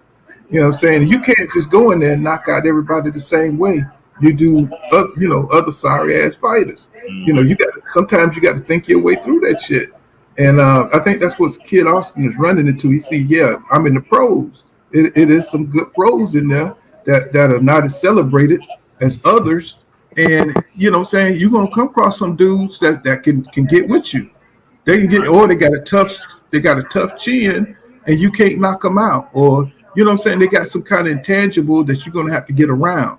Sometimes you have to box your way to a win. You know what I'm saying? And he's gonna have to learn all that stuff. Right now, he's just going through the learning pains. He's learning that he need to work on his fundamentals. But I think he's still gonna be a force to be reckoned with. I really do. I think the kid is something else. Hitchens versus I think Hitchens will get him right now. I think he got too much experience. Hitchens worked with Mayweather. He's coming into his own, but I don't think Hitchens can knock him out now. He could probably outbox him right now. I think it's just too early for Kid Austin right now. Hitchens. I think they should take their time with him too, man. Don't try to rush him to be up there with Tank and all them folks. Take their time with him. Let him really just get his feet. Hutchins. Yeah, Hutchins been around for a second, so he got a lot of experience. You know what I'm saying? Say foot fight talks is people don't want another Cruz fight because he doesn't have a chance to win. He said if Devin ducks him, then I wouldn't mind. Well, I don't think Devin would duck him, but I damn sure don't. Here's my thing. Devin is hard for him to make 135. I don't want to see Devin fight Tank at 135. I want to see him fight at 140. You know what I'm saying? And we know that Tank can operate at 140. And I don't think it'll be a detriment to Tank to fight at 140, but I think it'll be a detriment for Devin to fight at 135. You know what I'm saying? So, I think, what I'm saying? That's how I look at that. Let me see, Alice. Let me see. What's going on, Shamika Johnson? She says, top rank card was pretty nice. She said, Jadabek and Jamel should fight that guy at 160. You know what I'm saying? Yeah, that would be a damn good fight. You know what I'm saying? But who knows what's going on with Jamal right now? Jamal going through a lot of, mental things, personal things. And, when you have women problems, bro, it's hard. He back after he won it. He don't want his little court case. He say he back. Yeah, but you still got the when you operate on a world championship, level, you got your mental got to be focused. Right. You know what I'm saying? You got to be, he got to work his way back to that point. And I don't want to see him get his ass whipped, you know what I'm saying, for being out of the ring. The nigga looked like he was about 200 and something pounds. You know what I'm saying? And one of the pictures I saw, hopefully, he's been training since then, and he can get back on the grind. You know what I'm saying? Let's see. You gotta let Jamel spar for talking all that shit, and then he gonna tell him to move over. He gotta let Jamel spar and put them bees on him and spar and wake his ass up. Well, he got they got David Morrell Jr. in the camp, so. You know what I'm saying? So, I mean, that should definitely, I don't know if they do spar. Yeah, I don't know what their relationship like, but he definitely needs to be sparring somebody like that. Because David can do it all. What's going on, Real Spill Midwest Boxing Talk? What's going on, Rami Emily Jones in the building? David Morrell said he want that what's the name, Poor County? He said he want the David Benavidez smoke. Oh yeah. I mean, shit. But David Benavidez has been saying a long time ago. This is like a year ago. He's been calling out David Morrell. They even met and everything. So David. I think that's probably going to be the next fight because we know Canelo is trying to fight Bivol. You know what I'm saying? I think that's going to probably be the next fight. Benavidez and David Morrell, and that's going to be a hard ass fight. D-Town Boxing. He says they need to do a tournament for the best fighter like Ward. Wasn't that the Super Six, man? That was an awesome tournament, bro. Woo, that was an awesome tournament, man. So everybody, you remember the Super Six guys? Yeah, I remember that. Mm-hmm. You remember that, King? Judah, you there? Hey, King Judah. Judah ain't there. Yeah, what's up? Oh, he does. I said you remember them. I said you remember them Super Six tournaments? Nah, man. With Andre Ward, And Cole Law and all folks. and what's his name? Carl Froch and Abraham, and all them German fighters, and you remember all that? Yeah. Yeah, I think that's a good idea, D-Town. I think they need to do a tournament. You know what I'm saying? That would chop down a lot of the garbage. I think that was on PBC though. When PBC did that. Didn't it? I don't remember. I don't remember. But I remember Ward was coming out of. I think he's. Did he go into problems with his management? You know what I'm saying, from that point on, because I know he was trying to get Triple G, remember, and HBO wasn't having that shit. You know what I'm saying? Right. Yeah, he retired for a few years because of that. Yeah. Mm-hmm. Let me see, W. Nibbles. What's going on, W. Nibbles? What's good, bro? He said they're gonna strip Jamal. He keep sitting on the sideline. You know what I'm saying? Yeah, he needs to get active, and he shouldn't come back to no Selecki.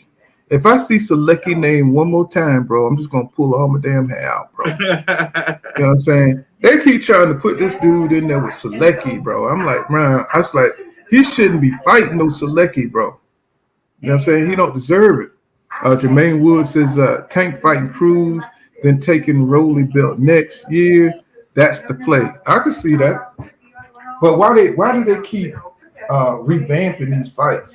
You know what I'm saying? They be rematches and stuff like that. Even though I like that Cruz kid, that Isak Cruz, I just like his spirit. I like the way he fight.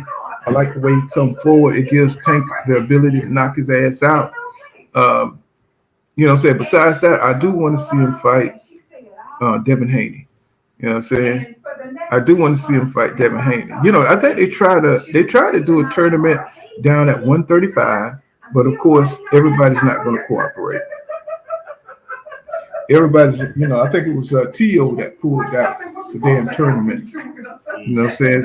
Because because they don't have the mindset, bro. They don't have the mindset to want to get everybody, you know what I'm saying, and fight. Everybody don't want to fight everybody. I'm just put it like that. All these fighters don't want to fight each other. Like Terrence Crawford, he don't want to fight no goddamn Errol Spence Jr. You know what I'm saying? Because it wouldn't be this hard. If he really wanted to beat Errol Spence Jr. in front of everybody, it wouldn't be this hard, bro. When you want to beat somebody, you're gonna make sure you make the fight. I don't give a damn if you get paid $2 or $15 million, because you want to show everybody that you could beat EJ. And Terrence Crawford has showed the world that it's not that serious to him. You know what I'm saying? Because for one, he might get beat. You know what I'm saying? For two, he feel like he's bigger than EJ. He feel like his career is more advanced than EJ, and he wants to keep that the way it is. He don't want EJ to be able to advance over him. So that's just the kind of nigga he is. So you know what I'm saying? That's the kind of nigga he is. He's petty like that. He don't give a damn about the competition no more, as long as he can stay ahead of Errol Spence Jr. So I wish Errol Spence Jr. the best, but I want him to move forward. You know what I'm saying? What y'all think about that? Before he fought Danny Garcia and Mike and all them folks, he already couldn't get a good fight, even after getting that belt from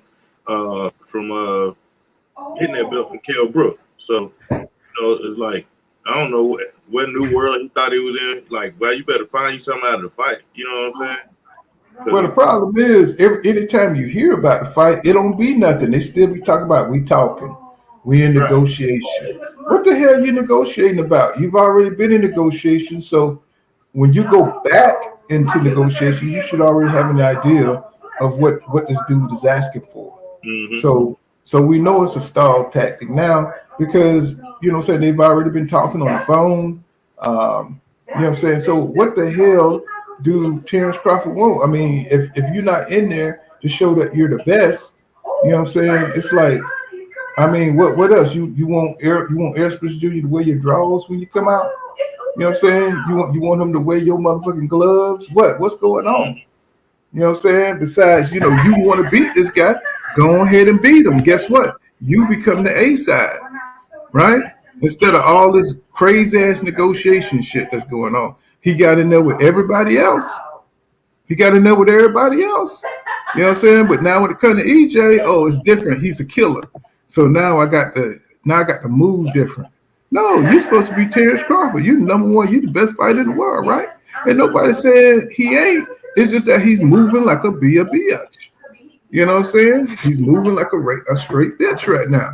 It's like get in the ring, beat the dude, and then you become the A side. You know what I'm saying? You know, everybody talking about give Crawford his money. Well, I mean, you're gonna make money just like you made money on every other fight, right? You made money with what's his name? What's the dude? The last dude he fought? I've been sneezing. You went straight into those fights. Why not make money with your brother? Go in there and you could do 2 fights.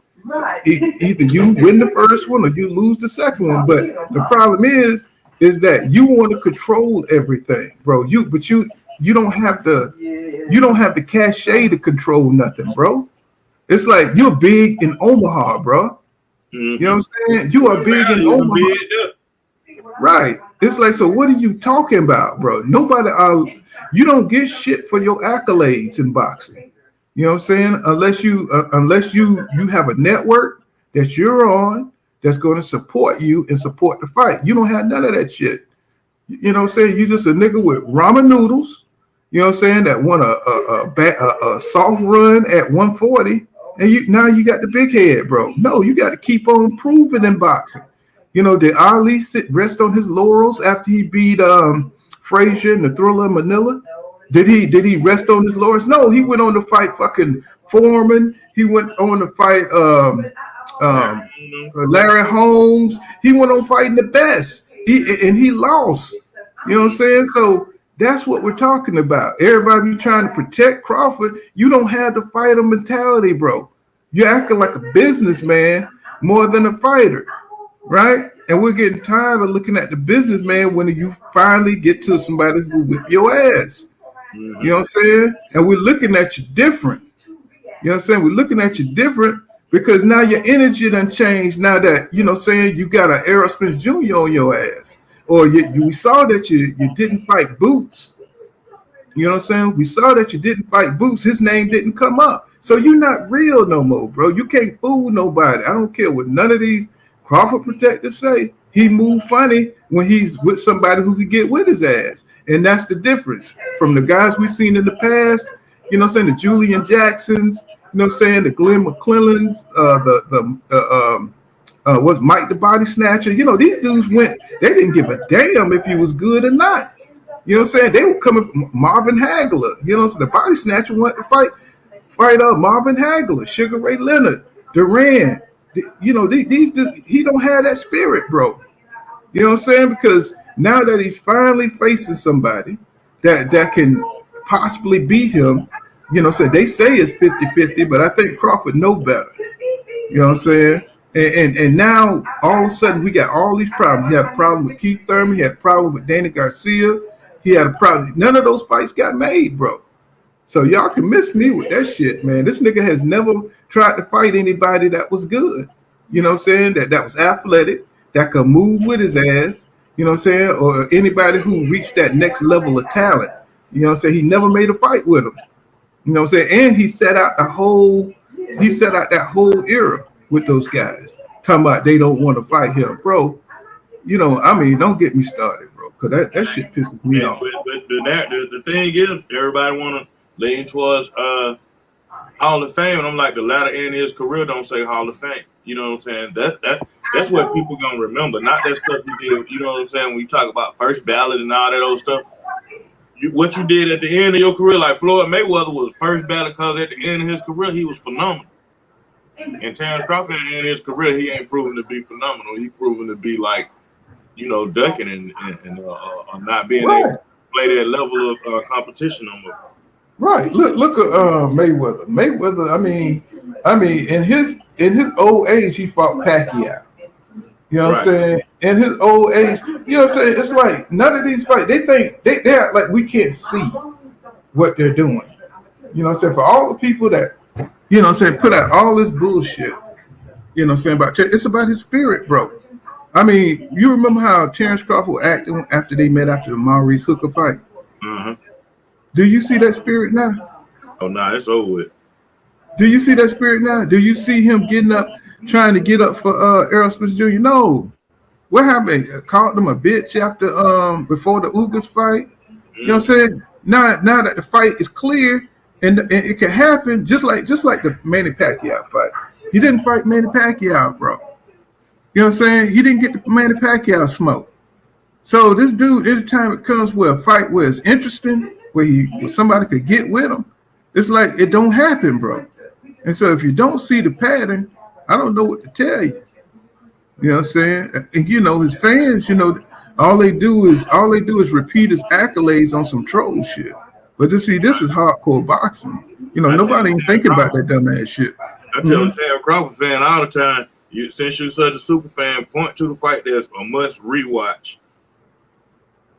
Mm-hmm. Yeah, I mean, and that's another thing. How many fights do you rewatch at Terrence Crawford? None. You know what I'm saying? As a boxing fan, like when you go on YouTube, how many fights do you go back to watch at Terrence Crawford just because the shit was just that good? You know what I'm saying? Or because of who he was fighting. You know what I'm saying? You don't do it. You know what I'm saying? You know what I'm saying? He said he says, let me see, Johnny Allen says, he said even Ray Robinson, the best of all time, was at his best. Was at his best WW pool at WW pool. I don't know what the hell I mean. He says Rami Ramon and Emily Jones says you're only as good as your last fight, Bud never fighting EJ after seeing that Ugas fight. And see, that's what I'm saying. And look how long this shit is taking. You know what I'm saying? This dude do not want to fight, bro. You know what I'm saying? It's taking almost 2 years, and motherfuckers making every excuse in the book for a nigga that should just sign the contract. You see what I'm saying? He should just sign the goddamn contract, bro. You know what I'm saying? It's like it just don't make no goddamn sense for him to be this goddamn arrogant and picky. You know what I'm saying? But when it come down to them damn easy fights, a C-class fighter, right there for them. that motherfucker would jump in there. He would jump in there, bro. You know what I'm saying? But when it comes to a brother that's athletic, got the ability to whip his ass, oh no, this nigga could turn around. He start walking around, start trying to act like he the big bro. I'm so tired of that nigga, man. It ain't funny. You know what I'm saying? They could have fought 2 or 3 times. He don't understand that it don't matter if you lose, bro. You gonna make money. You gonna make money on the rematch. But his fans don't want to see him lose, bro. Terrence Crawford will get his ass beat by a lot of guys, y'all. If you've been watching boxing, he would get his ass beat by a lot of dudes. Don't let them easy fights that he fought, trick you into believing he's what they call it. He's been moved right. Mm-hmm. He got a good handler. Yeah, you got good handlers. That's why he stayed his ass at top rank. You think we don't know this? We've been watching boxing for over 30 years. Right. We've been watching boxing for over 30 years. This ain't just the emotional part when it comes to like the old heads. It's just that his unwillingness to get in there and fight the best. That's where it's at. All this other little new age troll shit, it don't mean nothing to hardcore boxing fans. We looking at the nigga himself. We looking at the nigga himself, and he don't want to fight. You all right? You know what I'm saying? You remember how Duran wanted to fight Sugar Ray? You remember how he wanted, how he called him out, how he did it, and how Marvin Hagler wanted to fight Sugar Ray, how they all wanted him, and how he responded. You know what I'm saying? It's like that's how you get into the fight, man. That's building the fight. Crawford don't even want to build a fight. He don't even want to build a fight. He ain't saying shit about it. He don't want to build a fight. You know what I'm saying? He don't want that fight. So that's why I say that Errol Spence Jr. need to move on, man, because that dude, it's like messing with a dead fish. Yeah, right. You know what I'm saying? It's like messing with. Trying to use those my own boss, free agent, or whatever as a way to wiggle room. You know what I'm saying?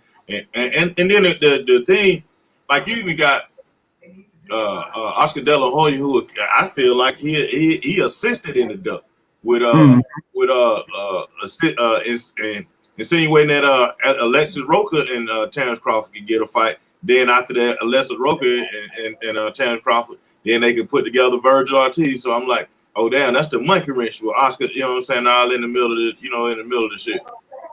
Yeah, when I'm talking about Johnny Allison, I'm talking about where is his will to win? Where's his spirit to fight? You know what I'm saying? Where's his spirit to fight? To make some money. Mm-hmm. That's it. He ain't got that spirit to just, like to say, who the best? Oh, nigga, you ain't the best. You got to get in the ring. I think this spirit, and that comes with, shit. He don't got older, taking care of his families and shit like that. You know what I'm saying? Taking care of the new. Look here. You talking some Johnny saying this guy has a deep hate for blood. You know what killed me about these young people today? It's like, they conflate everything. With hate. You know what I'm saying? And yeah, not just hate. No, they misrepresent. They so disingenuous. You know what I'm saying? It's like they try to misrepresent what they know what we're talking about, right? They see the nigga don't want to fight. They see the nigga not trying to promote the fight, and he's trying to use negotiations to leverage for another damn C-class fight. Right. You see what I'm saying? And so when they come in here, they trying to put the blame on you because we're going to criticize everybody, and it's not going to stop us from criticizing these fighters. So you could call it hate. I mean, I don't care what you call it. Matter of fact, you can get your ass up out of here. We already ran down we ran down a lot of boxes already. So Bud is not excluded from boxes to be critiqued. You know what I'm saying? He with the rest of them. He with the rest of them. He can see, like you say, he ain't. It's one thing to say that you want the fight, and it's another thing to be campaigning for the fight. Like, man, I need to get EJ in the ring, just like EJ is campaigning for the fight. Shamika Towns or what? I forget their name, but that's. No, I'm gonna kick their ass out, man. Cause you get tired of people with disingenuous people. It's like, bro, this is hard. This is just boxing. That's what we're talking about. We're criticizing how we see people move, and it's too long. This negotiations has lasted too long for this man to want this fight. You know what I'm saying? It has lasted too long. You know what I'm saying? I mean, what else is there to cover? All he has to do is sign the contract to get in the ring. How many times we gonna say that? But it's because Terrence Crawford want to control everything, and you can't control everything. You can't keep using these tactics to try to get an advantage in the fight. And if you think that's hate, you know what I'm saying? Fuck you. You know what I'm saying? We looking at what the nigga's doing, and if you're not going to be real about it, guess what? That's your fucking problem. You know what I'm saying? Because we're going to be right here, and we're going to tell you like it is. You know what I'm saying? And you don't like hearing it, but the man ain't trying to get in the ring. He ain't trying to do that. He's not talking about the fight. He's not saying that's his next fight. He ain't doing none of that. We ain't never seen none of this crap in boxing, bro. And you're supposed to be pound for pound number one. Dude, I'm starting to have a damn deep hatred for Terrence Crawford because he's full of shit. Just like his fans coming in here spreading that dumbass shit. You know what I'm saying? Just call it for what it is. What's going on, D-Town? My bag. I had to go on a little crazy rant. You know what I'm saying? This fight getting me frustrated. Sorry about that, Reverend. What's happening, bro? Thank you, Ronnie. Thank you for everything. D-Town. Yeah, my bag, man. Yeah, I can hear you. No, I'll just jump in and talk about the situation that y'all talking about now with Terrence Crawford. And it's not hard to see that Terrence Crawford don't want this fight. I have never seen Terrence Crawford take this long to sign a contract to make a fight, especially when he wants the fight. All these other fighters that he fought that he knew he could beat, he signed the contract quick. But when it come down to Errol Spence, now he don't want the belts no more. We just have to be real with ourselves.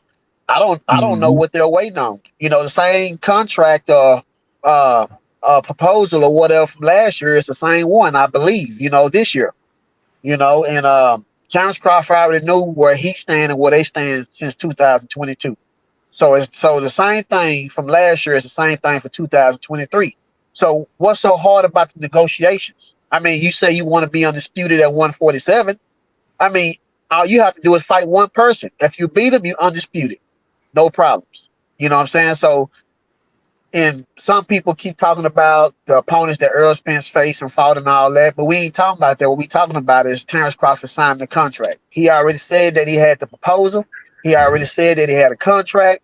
He already said that Al Haymon said that they was the reasons why the negotiations stalled.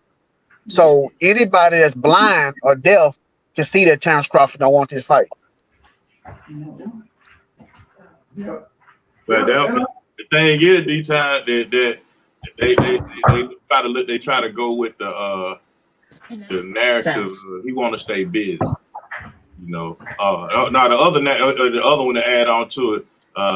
The man got family. You know what I'm saying? Out of bullshit. Other than he got enough money to take care of all that stuff. We talking about the end. Like I was saying, D-Town, the end of his career is not looking like as spectacular as people want when he was dreadhead Bud, as opposed to when he got in the ring with Gamboa up to now. Like now you ain't that, you know, yeah, you knocking shit out, but that shit you knocking out ain't shit. That David Avenese and all that shit ain't shit, bro. You knocking shit out. And look at my bad, go ahead. But look at the effect that he having on Errol Spence Jr. career. You know what I'm saying? He's holding up this man's career. The man got 3 belts at 147. He got the other belt. He's holding up the whole sport. Right. You know what I'm saying? Doing what he's doing. And it's like, it's not worth it, bro. You know what I'm saying? You know, this man needs to go on up to 154 and handle his business up there. He could possibly become a champion up at 154.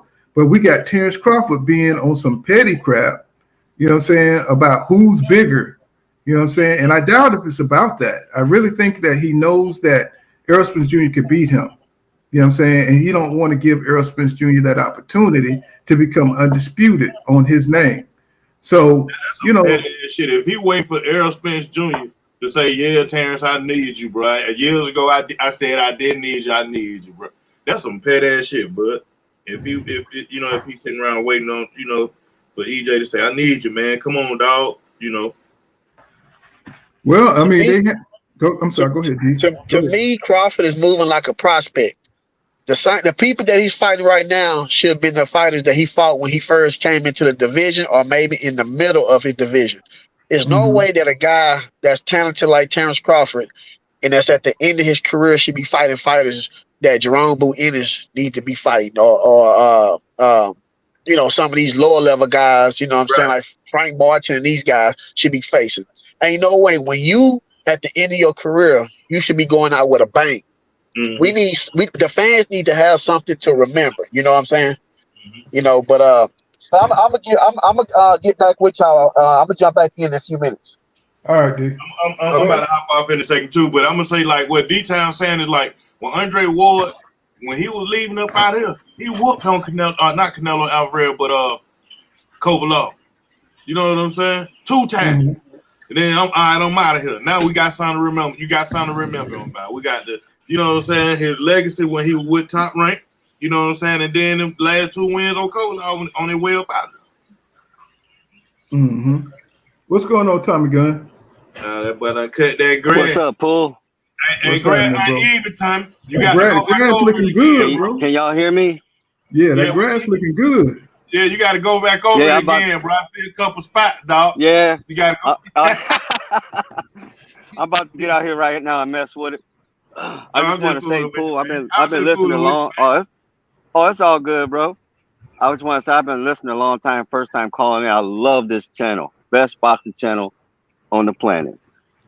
You guys know what you're talking about. I love listening to all the opinions, and I just wait for you to post something else. I can't wait, and I just listen to it all day. I call in because I want to. Well, you're welcome, Pooh. I just want to say something. I've been listening.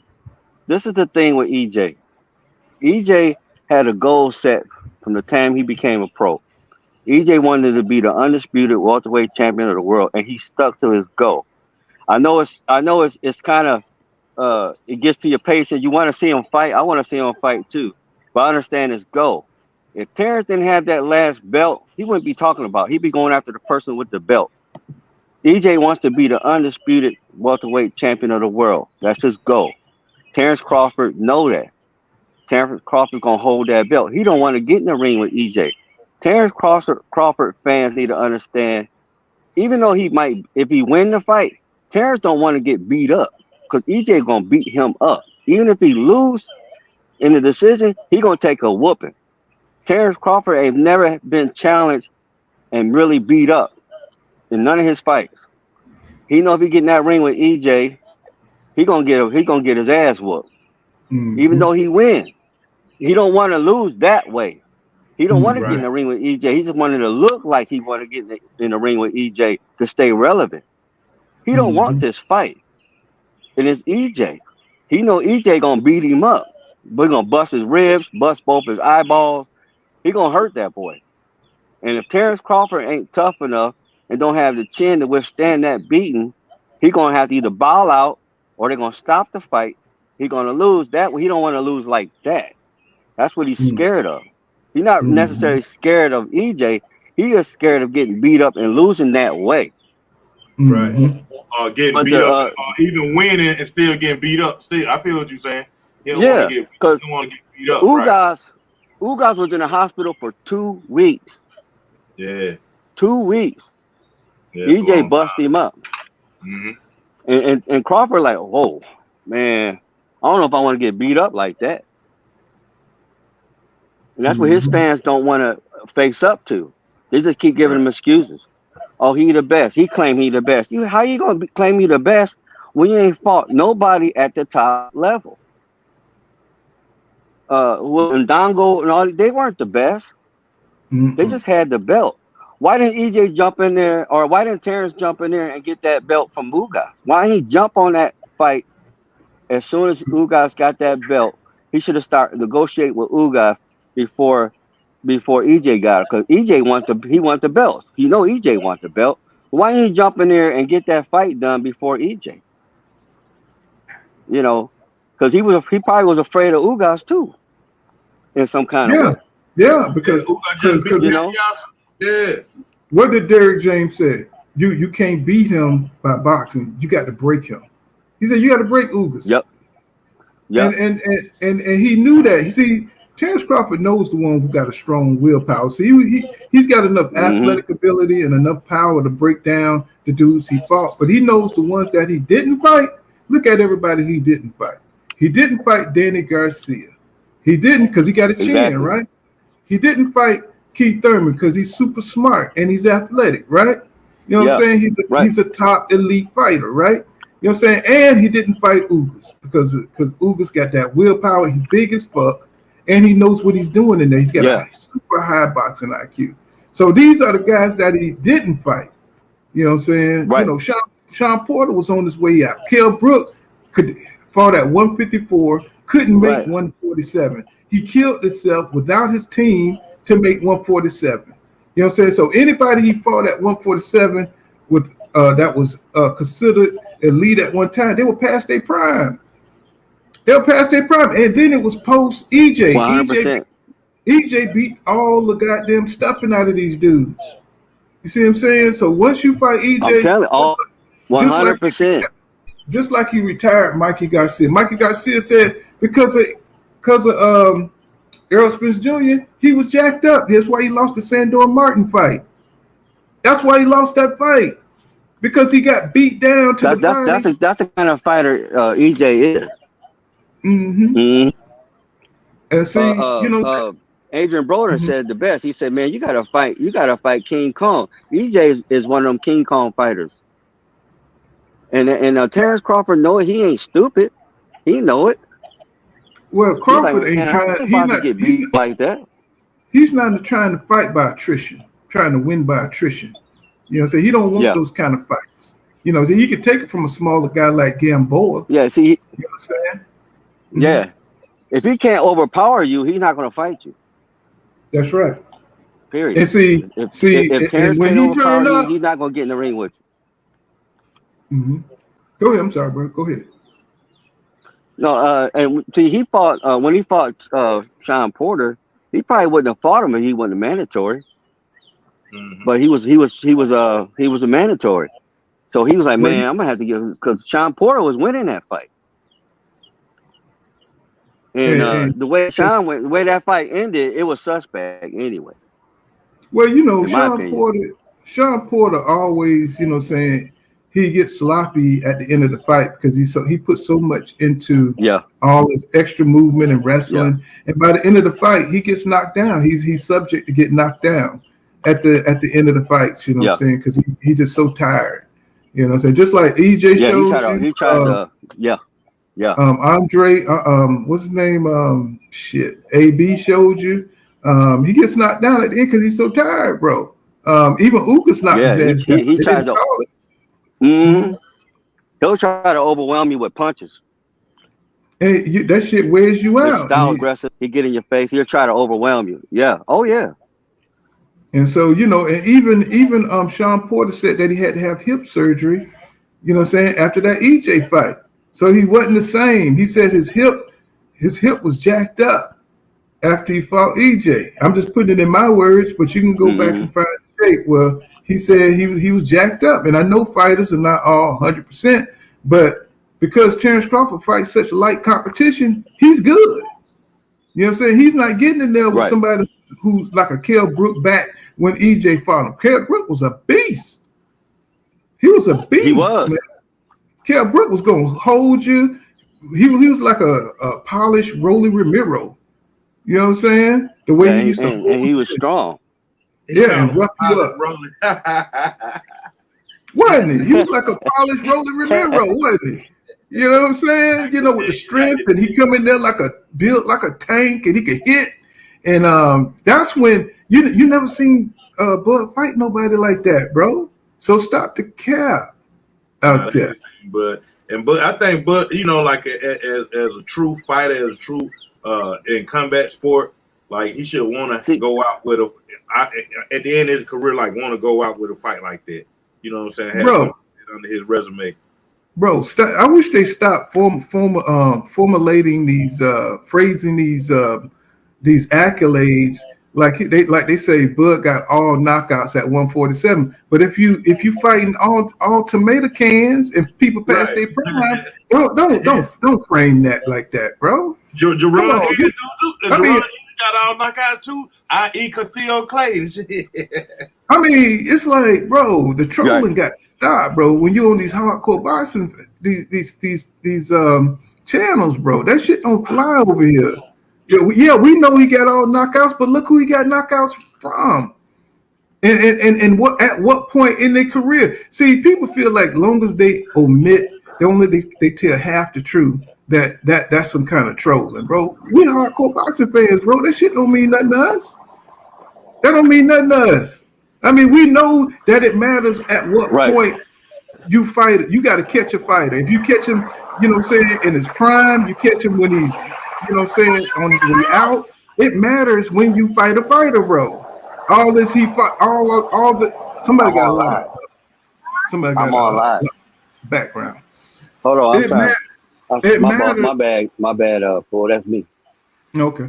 It matters at one point in a fighter career that you fight them, bro. So all that garbage about, you know, accolades at 140. I mean, he fought in Dongo, nigga, for the undisputed, bro. Come on, bro. I mean, that don't mean nothing. I mean, look who he is. You know what I'm saying? You know, he never fought nobody that's real, man. So get out of here with that crap, bro. Let me kick his ass up out of here. I only like talk to people who talk real shit, man. You know, I don't want to talk to some fake people, man. You know, don't come in here with that fake stuff, bro. Don't come in here with that fake stuff. It ain't no hate. It's about being real, bro. The man is a good fighter. He's a pretty good fighter, but he's not trying to fight the best. He's not trying to fight. He's not trying to challenge himself. And when you don't try to challenge yourself and you still trying to call yourself the best, that's the problem. That's where the problem comes in. I wouldn't even mind if he beat EJ. You know what I'm saying? I just want to see him want to fight.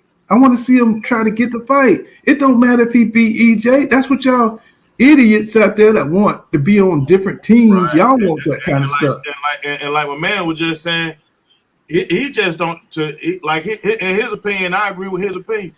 Terrence Crawford don't want, whether he win or lose, he don't want to be in that kind of pain. He don't want to go through that type of torment. You know what I'm saying? But to win or lose, you know. And can't never say he ever been in a space like that. You know what I'm saying? Right. Every fight Terrence Crawford get papped out. He get touched up real good, but he ain't never been in a space where a nigga putting on, really thumping on him. And EJ gonna put him in that space. And see the people that he's able to outwill like a Green Machine. See, Green Machine knocked him down, but see, if EJ knocked him down, he's still gonna keep coming. Yeah. He was able to punk out Green Machine and you know, anybody else, you know what I'm saying? Because he started doing that little change of level shit. You know what I'm saying? All that bullshit. That ain't gonna work. EJ gonna hit you in the face. Mm-hmm. EJ gonna put you in the dirt. He gonna hit you in the face. He's gonna keep coming, bro, the same way, and he knows that. He's not gonna be able to do all those little tricks and trolling and licking his tongue out and all that stuff ain't gonna work with EJ. You're gonna have to fight. Back into the fight. Right. He can't do all the little intimidating things he do with other inexperienced fighters. No, EJ for to take all that, he's gonna have to put it all on the line, and he's gonna have to fight for his life. Yeah, EJ one of them old school fighters, fight to the death. Right. And see, you know, we got people out here that just love Terrence Crawford, but they don't love the sport of boxing. You know what I'm saying? You got to get up out of here if you don't love boxing, bro. We've been watching boxing over 30 years, bro. You know what I'm saying? So you keep saying like, you know, it's about EJ. No, bro. Even if EJ lost, it'll be a good fight. It'll still be a good fight. But this dude, we looking at one side that's really trying to make the fight, and the other dude is on some bullshit. You know what I'm saying? And we see his fans who are not fans of boxing, you know what I'm saying, make all kind of excuses, trolling. Y'all need to get out of boxing, man. Y'all go watch basketball or something. Go watch football. Go watch football or something, bro. Y'all don't understand how this sport. We can't have a good fight. If EJ go in there and dust up Terrence Crawford, that's not a good fight, bro. That's not a good fight because we thought Terrence Crawford was up here and he's down there. We want to see a good fight. We want to see Sweet Pea versus Roger Mayweather. That's what we want to see. Mm-hmm. You know what I'm saying? Yeah. We want to see Tommy Hearns versus Hagler. That's loving boxing. Yes. Good fight. Y'all don't understand that. A lot of y'all are so childish. You know what I'm saying? You're so childish and so ignorant that all you want to do is fight. All you want to do is cheerlead for one side. No, bro, it's about boxing. It's about boxing being elevated. And Terrence Crawford has killed a golden age of boxing. Yep. He's killed a golden age. If he would have got into the mix, I mean, we would have had so many great combinations to talk about. You know what I'm saying? But he, like a punk, stood at top rank and didn't go. Sweet Pea versus Chavez. That's right. He killed a whole golden age. We could have had Keith Thurman versus Terrence Crawford. We could have had Danny Garcia versus Terrence Crawford. You know what I'm saying? All in their prime. Those have been great fights. You know what I'm saying? Because of his attitude and because his reluctance, you know what I'm saying, to not want to be beaten, you know what I'm saying, he stayed out the fray, you know what I'm saying, over at the PBC. Yeah. And he went on propaganda, you know what I'm saying that PBC fighters don't want to fight him. I'm like, oh, man. He cheated us. Yeah. I'm going to catch y'all in a minute, man. All right, DJ. All right, brother. See, Crawford, the reason why he don't promote a lot of his fights is because Crawford always got a guarantee. He even said himself, he don't care. I got my money. And then that's why Bob Arum gets killed so much on the back end because Crawford don't even promote the fight. Now Bob Arum got to try to make all his money on the viewing of the fight. That's why he always negotiated a guarantee. And that's why EJ was like, what about the back end? We got to put this fight out there so we can make the real money. Crawford like, oh man, we can get 25 million up front. Like he like promotion. Talk about promotion. I'm already paid. Right. That's why he's such a bad businessman. Yeah, because he want to do the least once he get his money. Yeah, just like Triple G and Canelo. Once the networks gave him that big money, it was over. It was over. All the competitiveness, all of everything. It was over, bro. You know what I'm saying? Because now they can pick who they want to fight, and they still gonna get paid, and they don't have to give you a good fight until the zone put their foot down and try and change the contract so he can really put on some good fights. That's when Canelo went on that European bum bash. You know, you don't put money in somebody's hand first until the job gets done. Nobody does business that way.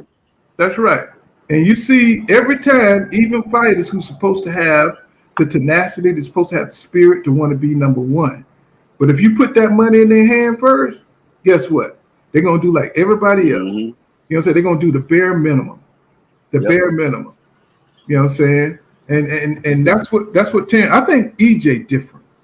I mean, he is different. I think he's different. I think if you gave him the money up front, he'll still be going in there trying to be the best. And see, this is the difference. You know what I'm saying? That we're seeing, you know what I'm saying, in the fighters today. You got fighters who do fight. I think you're right about that, fool. I just listen to what fighters say, what they do. Even Tank had that's why I like Tank, because Tank is more honest than most of these fighters. Even Tank recognized Sugar Ray in the Hagler days. He was like, man, these fighters today, he was like, those are some real fighters back then. And he saw how they got in the ring, and they didn't care win, lose, and draw. They're gonna go out there and perform. We can't get that out of Terrence. He's supposed to be this great fighter, and he got skills, but he ain't never been challenged. So we don't know really how good he really is. He never been battle tested. And I don't think he want to be. He don't want to be battle tested. Exactly. He don't want to get beat up. Exactly. And see, that's what it's all about. That's what I keep trying to tell. They see, and they know that's what it's all about too. They know. His fans know. They just not honest. He got the most dishonest fans I've ever seen in my life. I mean, they so dishonest. And they like that dude in the hood that got that car. He put a paint job on it, put rims on it and everything, and then didn't do nothing with the motor. The motor smoking, knocking, about to fall out the car. They just want to look good, right? But they don't want to be good. And see, that's niggas' problems. That's a lot of nigga problems from the hood. They want to look good. They want you call yourself king. Yeah. You call yourself, you know. I don't know what nicknames they got now. You know what I'm saying? Call yourself King C and all this other great titles and shit. But when it comes to like, really making something of yourself and working hard, you don't want to do that shit. You know what I'm saying? You want the easy route. You know what I'm saying? I grew up back there in the snowfall days. That's where I grew up in. I was right there. I saw it all. Same thing. I had the same dynamic in snowfall. And I've seen that. And I seen people who went to school and made some of them. I seen dudes who took a trade and made some of themselves. And I seen dudes who sold dope, hit the highest of the high, and went and got broke down and went low. I've seen a lot. And anytime you give people the easy route, a lot of people are going to take that route. You know what I'm saying? And to me, Terrence Crawford took the easy way. He took the path of least resistance. You know what I'm saying? But it seemed like to me he was advised to go that way. He was like, look, do this, do that. And he just was advised to take the easy route, Yeah, but like, if you a fighter, you're gonna at some point pride. You know what I'm saying? You're gonna. I want to fight this man. They say this man is better than me, and I know I'm better than him. I got more skills. I'm more versatile. You know what I'm saying? I could do more things in the ring. I want to prove that I'm better. Terrence Crawford don't have that. Right. He don't have that. See, that's how we grew up with that attitude. That's how I grew up in the 70s. I was born in 1970, and everybody had that attitude. We want to challenge. We want to be challenged. We want to beat the best. You know, I used to do backflips in the neighborhood, and I ran into this dude that was doing backflips. I was the only one doing backflips. He started doing doubles and triples. I said, man, where does that come from? So it made me want to get better. We never backed down from a challenge. Where I grew up outside Detroit. I live in Tennessee now, but we was like, if you was considered a punk in the streets, you couldn't show your face. Mm-hmm. You couldn't show your face. Cause I mean, you would get challenged just walking down the street. That same dude gonna dog you. You know what I'm saying? Exactly. The same dude gonna be waiting on you when you wake up. You got to get up. You got to go punch him in the face. If you don't punch that dude in the face, he's gonna be waiting on you day after day. Yep. He's gonna be, you know. So you had to do what you got to do, man. You had to be competitive. You know what I'm saying? It's like, you know, these fighters right now, they're not being. They're worried about taking a loss because of social media, getting trolled. Right. You know what I'm saying? Back then, them dudes ain't had no social media. They didn't care about getting trolled. You know what I'm saying? They got slighted easy. Remember how Hagler got slighted by well, it wasn't an easy slight because Sugar Ray did invite him all the way down there just to say he was going to retire. You know, that was kind of, you know, I never did like Sugar Ray once you start finding out who he was. You know what I'm saying? But yeah, I thought he was ducking that fight for a while back then. But he was. Hagler was after him for about 5 years, man. He kept calling him out. Well, Sugar Ray retired. Remember, Sugar Ray had a legit excuse with it. Yeah, he retired because of his eye. Mm-hmm. But Hagler was calling him out so much. Hagler was like, I might have to fight this dude. Well, what it was I think Sugar Ray knew he couldn't beat him. You know what I'm saying? From where he was, he couldn't beat him. The only way Sugar Ray was going to beat him if he wouldn't have suffered eye retina from that Hearns fight, and he kept his activity up. See, but when he came, you can't come out of retire and beat an active Hagler.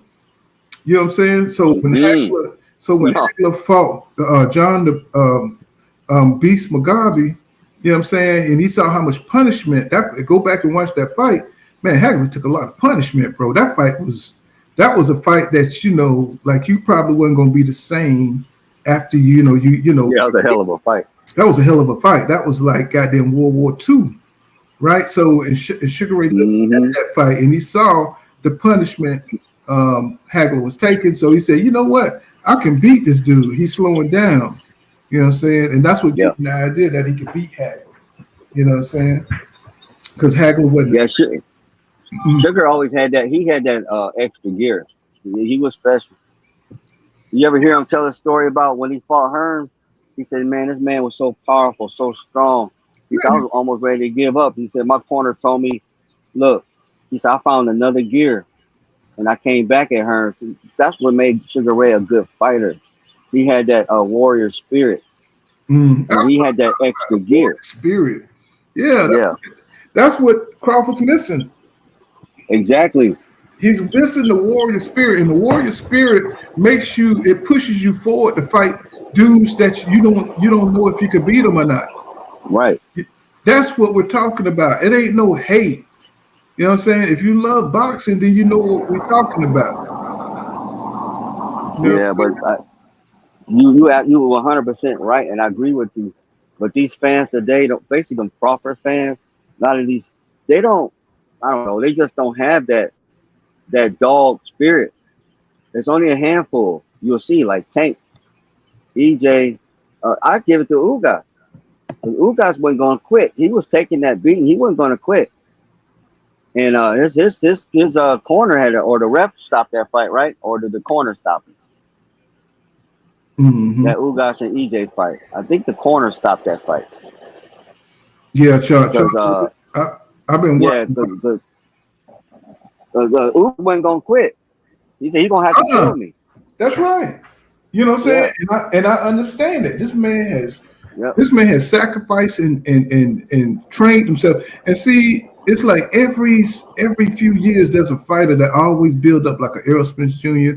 or a Terrence Crawford. They cachet build up and they become the elite, and they get on a collision course. But then you want both. Just like remember Roger Mayweather, and you remember how much they hated each other, and Sweet Pea. You remember this? You remember how much? I mean, he was beating he was beating Roger Mayweather after the bell rang. You see what I'm saying? You remember that? He had him hooked on the ropes. He was beating him after the damn bell rung. And that's competitive. I mean, it's a little bit beyond, but you know what I'm saying? The warrior spirit, you know what I'm saying? They exactly each other. Not all this cute little I'm gonna get you and I'm gonna embarrass you and I'm gonna say things about you and no, I just want to beat you in the ring. I want to show you that I'm better than you. And when you have fans that try to negate that, they try to do everything else except for get these guys. Like right now, if I was a Bud Crawford fan, I would be pressuring him to take the fight. I would too. That's all we should be hearing. We shouldn't be hearing no attack on Errol Spence Jr. fan because we're fans of both of them. Right. You know mm-hmm. Right, because we want to see the fight. And it's like the fans make excuses for Crawford, then they try to put it on EJ. EJ made it very clear this is his path. He wants this fight. But damn, I ain't gonna just say, hey, I ain't gonna give you total control all over the fight. Let's just get in the ring. We're gonna make money. If money's all you worried about, why aren't you signing the contract? Because it's gonna make money. It's gonna be a huge fight. It's gonna make more money than he's ever made in his life. So we know it. So that's how we know. Right. That's how we know, Tommy, it's not about money. It's about how he's look. It's about how he's gonna look in Omaha. He's the big man in Omaha. He feels like he can't take a loss. You know what I'm saying? And that's not a champion mentality. You know what I'm saying? That's a little boy mentality. And that's what the fans don't understand. They stop right there. And they keep talking about he better, he's gonna win, he's gonna beat EJ. Well, you know what? That's all talk. Why aren't you in the ring? This, like you said, his fans should be like, Bud, look, man, beat this dude up. So we can so we can stop talking about him. You need to beat this dude up. You got this. That's what they should be saying. But they're not, because these motherfuckers, they're not real boxing fans. I think they're more scared than Bud. They're probably more scared than Bud is. Exactly, bro. And it's no reason. If you're a boxing fan, it's no reason to be scared for your favorite fighter. Do you think that I would like to see Errol Spence Jr. move up to 154 and fight number bums? No, bro. Right. Nobody wants to see that. Nobody wants to see that. I don't care if he knocked out 20 bums in a row, if he fought 8 times a year, you know what I'm saying, and he knocked out, I wouldn't want to see that crap. I wouldn't want to see it. No, you know what I'm saying? Not a real boxing fan wouldn't want to see that. That's why they don't understand what kind of boxing fans, when they come to these channels, I guess they think everybody's fake. You know what I'm saying? We've been watching boxing for 40 years, bro. 40 years. I mean, I seen Muhammad Ali and Larry Holmes fight in the ring. You know what I'm saying? Not, you know, on TV. You know what I'm saying? But I saw that fight. You know what I'm saying? Wide World of Sports. That's right. And he cried. He cried when he beat up Muhammad Ali. You see what I'm saying? He was crying in the ring, bro. So what I'm telling y'all is y'all dudes are new when it comes to boxing. You got real boxing fans here that go way back. So, you know, when y'all talking about somebody hate, we seen Bud Crawfords come and go. We seen Errol Juniors come and go. And when they retire, guess what? We're gonna be still watching boxing. So when people be asking me what you gonna do with Errol Spence Jr. lose, I'll be like, bro, what the hell are you talking about? What are you talking about? Yeah, see, that's where their mind is at. But I'm gonna tell you what, who we gonna continue to talk about when they retire is EJ. Ain't nobody gonna talk about Bud when he retires. That's right. Right now, we still talking about Hagler and Sugar Ray and Hearn. We won't be talking about Crawford when he retires. He never did anything spectacular. Well, he's gonna do a Lennox Lewis. He might as well just throw the WBO in the trash. You know what I'm saying? You know what I'm saying? That's what he can do. Let me read. Eric Ross says, Bob doesn't believe in promoting the fight. Say he assumed all black fighters would do Mayweather Ali self-promotion when he got Bud. I think he got background. Mute yourself so I can read the comment. You're not muted. He says, Mayweather, he says, when he got Bud, it was like picking a black kid on the court that can't. You're crazy. What's going on, T-Word? Educated Jab in the building. What's going on, y'all? I'm trying to get my chops back. What's going on, Mr. Moet? You know what I'm saying? Schizo power, what's happening? All my 300 up, getting up in here. Let's see. Hey, Pool, I'm gonna finish this yard, man. I'm gonna let you go. Thanks for inviting me on, man. Oh, taking my call. No problem. So, Charles Thompson, I'm 61 years old. I have been watching boxing since the age of 11.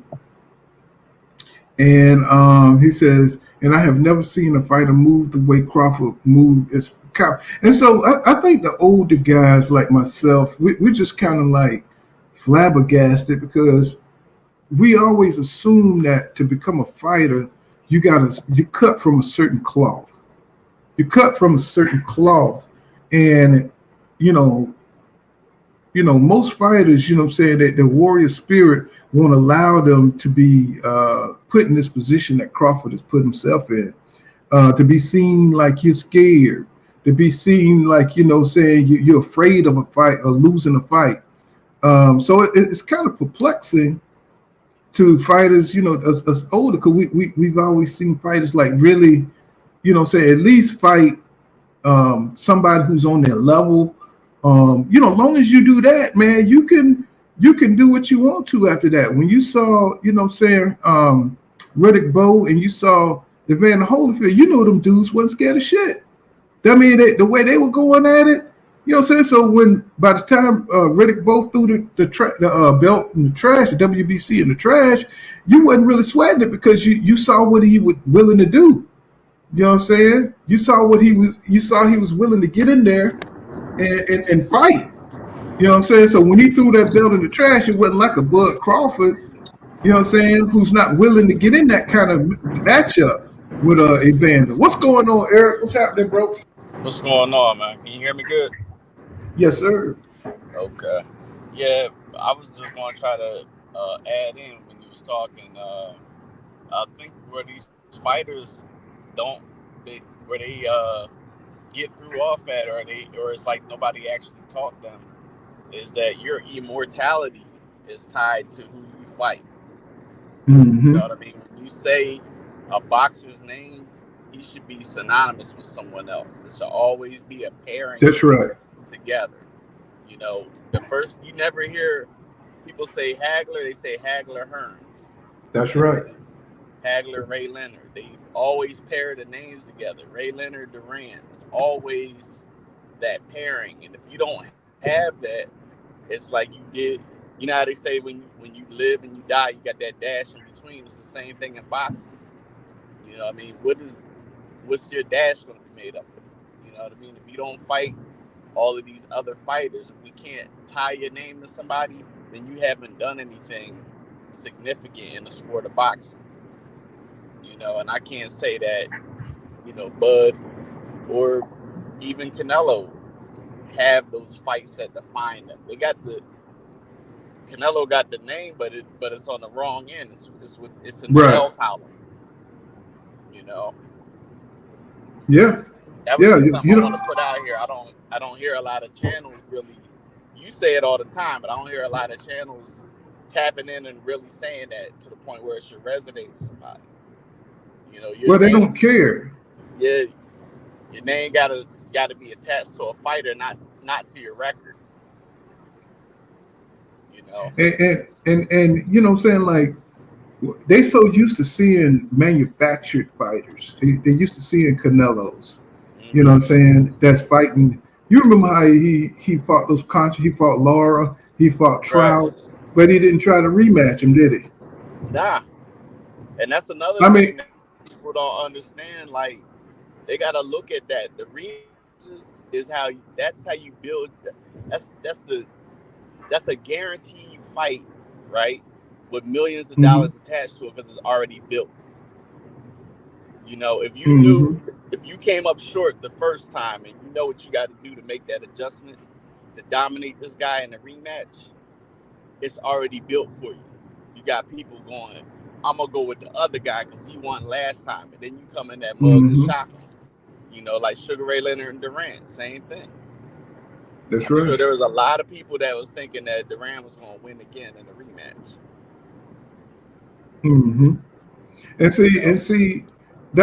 But they so disingenuous and they so dishonest when they look at how Canelo or somebody like that, and I use him because you can see how he never went back to the fights that he almost lost.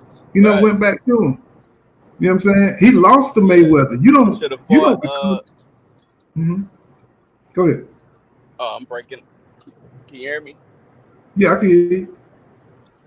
Okay, I was gonna say, yeah, he should have fought. Even Trout would have been a nice rematch, you know, and Laura, you know, and Floyd. You know, so many people keep trying to change the narrative up on that fight, and I'm like, they're like, oh, he was only 23 years old. I said, yeah, but he had 40 victories, over 40 victories. I said, you know, Mike Tyson was undisputed at 23. That's just step up. And see, the thing is, they keep making excuses, bro, for the people that they like, you know what I'm saying? And they'll switch it up, you know what I'm saying, against somebody they don't like, right? They keep trying to make they act like Mayweather was at 36 when he fought Canelo. He was 36 when he fought Canelo. And Canelo, I think he came out, he was saying that, I saw a clip where he was saying, man, he said, I fought Canelo in his prime. He said, I fought Canelo in his prime. And you know what I'm saying? So go ahead. What does Canelo really showed you different from that time period? Like, don't go to the Floyd Mayweather fight and look at Canelo and say, oh, he fought a lot different since then. Look at his fights when he was going on a tear before Floyd Mayweather, and then compare that to how he fought after Floyd Mayweather. Not that significant of a difference. Now you've been around boxing, right? And I'm like watching Canelo, and I don't see anything special that he's doing. Right? You know why? Because he avoided those types of fighters. See, like a real boxer, a real fighter would fight that Floyd Mayweather style, even if you don't fight Floyd Mayweather again, so that you can find the tools that you need to beat that, and then you're ready for the next challenge. You don't avoid it and never fight it again, so that you're always weak to that. Because now look at, that's why he's in a place now where he will never devolve. You know. And only thing I seen Canelo added to his game was after he fought Mayweather, he added a little head movement, a little upper body movement, better upper body movement, and better counter punching. That's about it.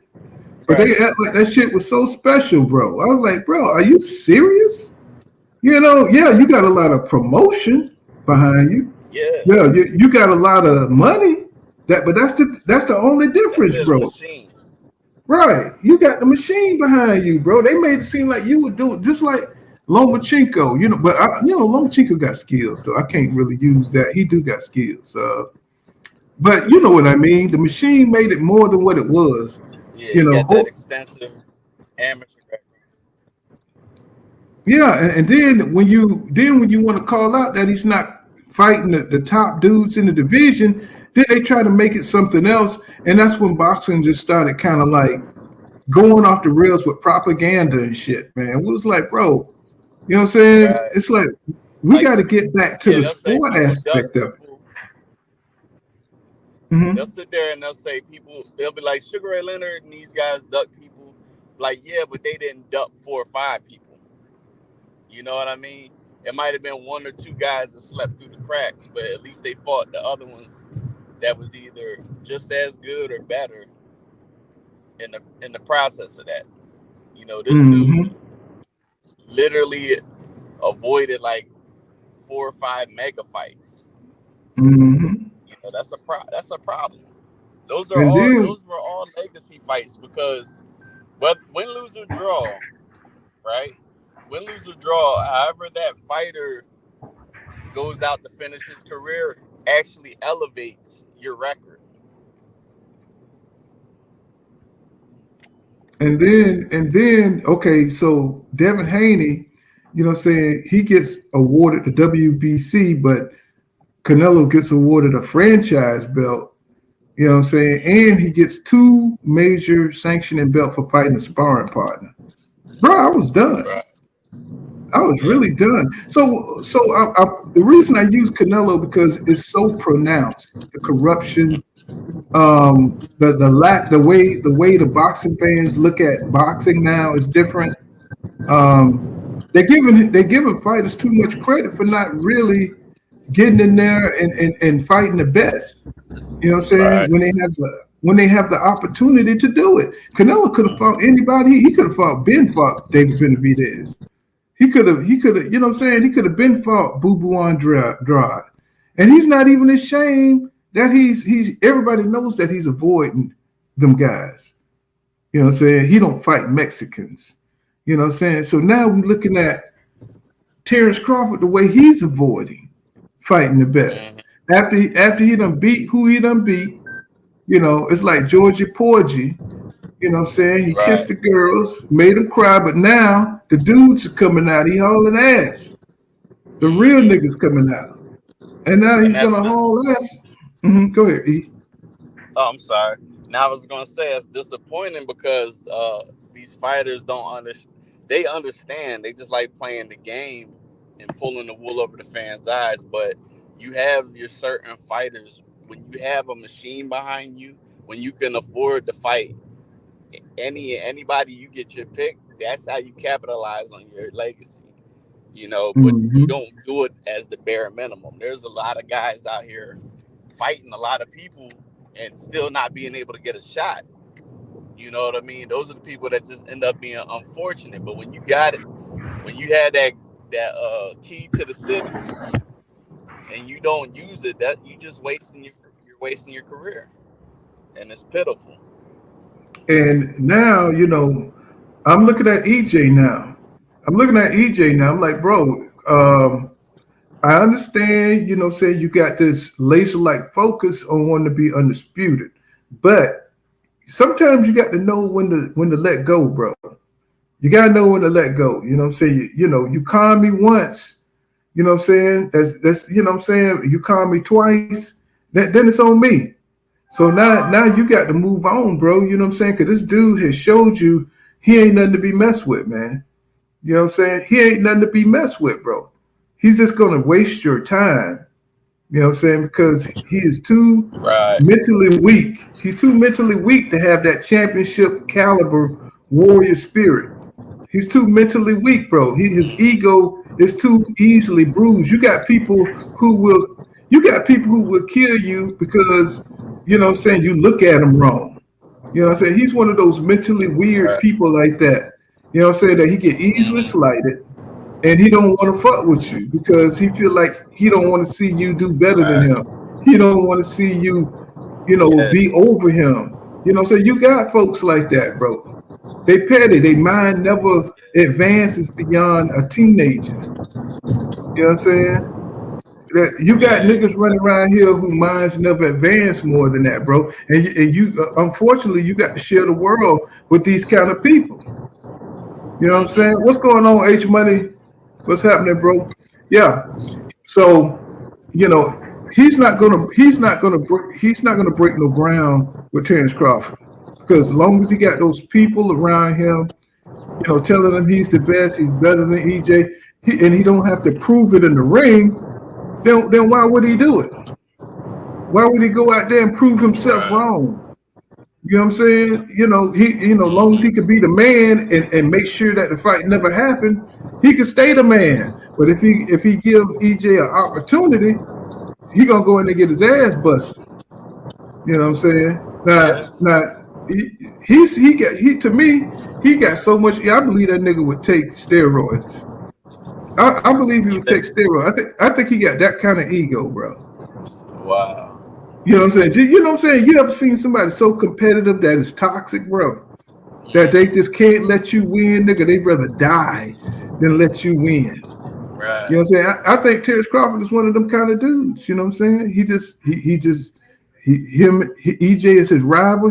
He can't deal with EJ being his rival. He feels inferior. And let me tell you something. People who feel like they're inferior to you, they will fuck you up. People who's afraid of you, they will fuck you up. Not the people that feel like they can beat you. It's the people that fear you that will destroy you. It's the people that fear you that will cheat. You see what I'm saying? Mm-hmm. Hey, Paul. Mm-hmm. You notice something? Every one of those video clips. Everyone I seen. I'm gonna just say that because I don't want to be. But every video I seen where Bud Crawford is like wrestling with somebody or twisting their arm or doing something, it's always to somebody smaller than him. Mm-hmm. Did you notice that? Yeah. Yeah, You know, I even when he did. ran up in there and picked Devin up. I haven't seen him. I seen that. Now when I seen that video of Earl, he was going to the body with a dude that outweighed him by a lot, and then even he wanted to spar with Brian Custer, who was bigger than Earl. You know, I'm not sure if wasn't he trying to mess with AJ too? But I know he be trying to spar heavyweights and stuff like that as well. It's like that shows you the difference between the mentality of these guys. Yeah, see, that's something that just stood out to me. But I think Terrence Crawford is complacent. You know what I'm saying? And I think he understands that he don't have that hunger like EJ. And it's hard to beat somebody. You know, I don't know if you've ever been on the basketball court and you know you got talent. You probably could beat everybody on here. Then you got that one dude that's been training in the gym 5 days a week. You know what I'm saying? Training on his legs. You know what I'm saying? Training on his upper body. And he's coming in there. He's hungry as shit. Now you the best thing out there where you at. But you don't train 5 days a week. You know what I'm saying? You don't train 5 days a week just to be able to jump high.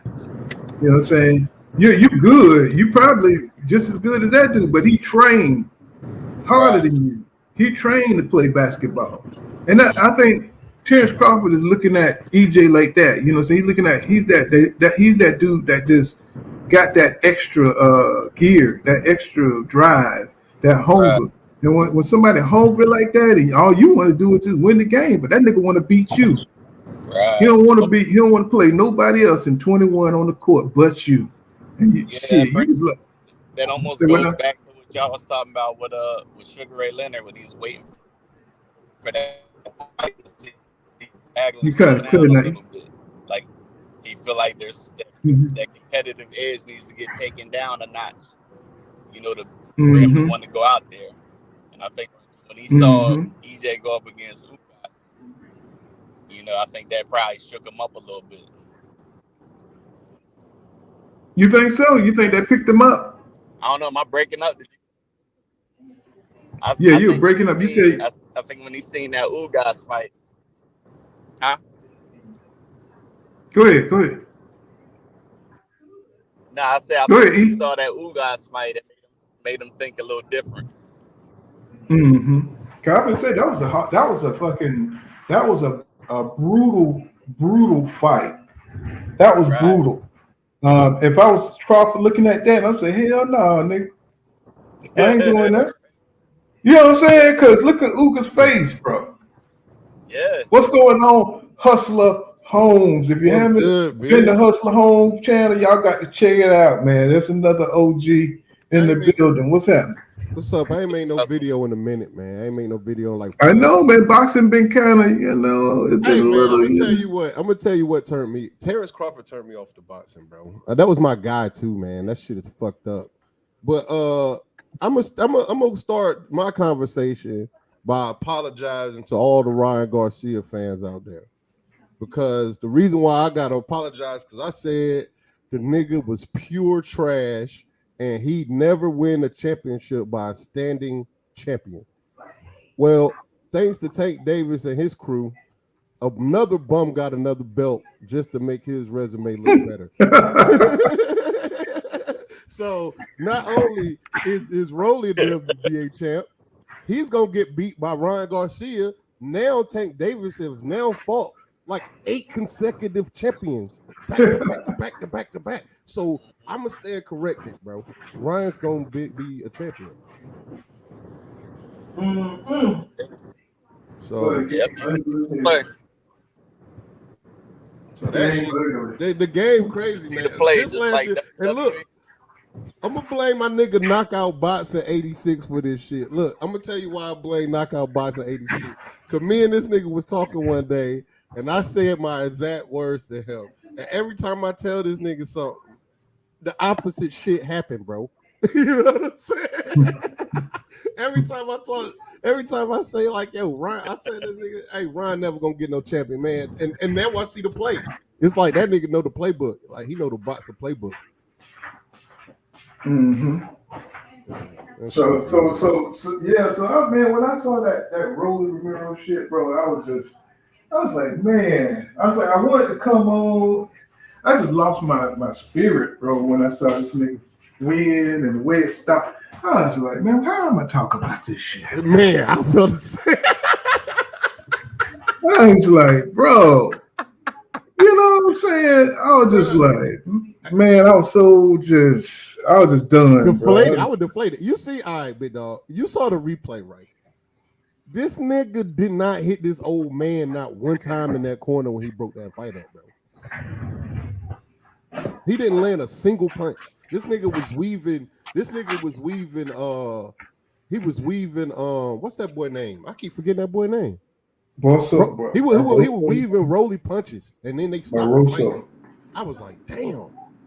I mean, Anthony Corolla, you know what I'm saying, beat his ass. You know what I'm saying? I think he knocked him out. You know what I'm saying? That's the dude that Lomachenko fought. So, and the nigga old. So it was just like, bro, what are they doing? That nigga older than me. I was like, damn. That nigga old, man. You know what I'm saying? It's like, yeah, this shit was ignorant, man. That shit was idiotic. And oh yeah, I want to apologize to Knockout 86 again because the belts don't mean shit. Like you was right the whole time, brother. You was right. You was right the whole time. If you can. Well, it means shit depending on who got the belt. Who got the belts? Right. You know what I'm saying? Well, as far as 135 and 140 belts don't mean shit. You know what I'm saying? If Lomachenko had the belt, then the belt means something. If Devin Haney got it, it don't mean nothing. It don't mean nothing.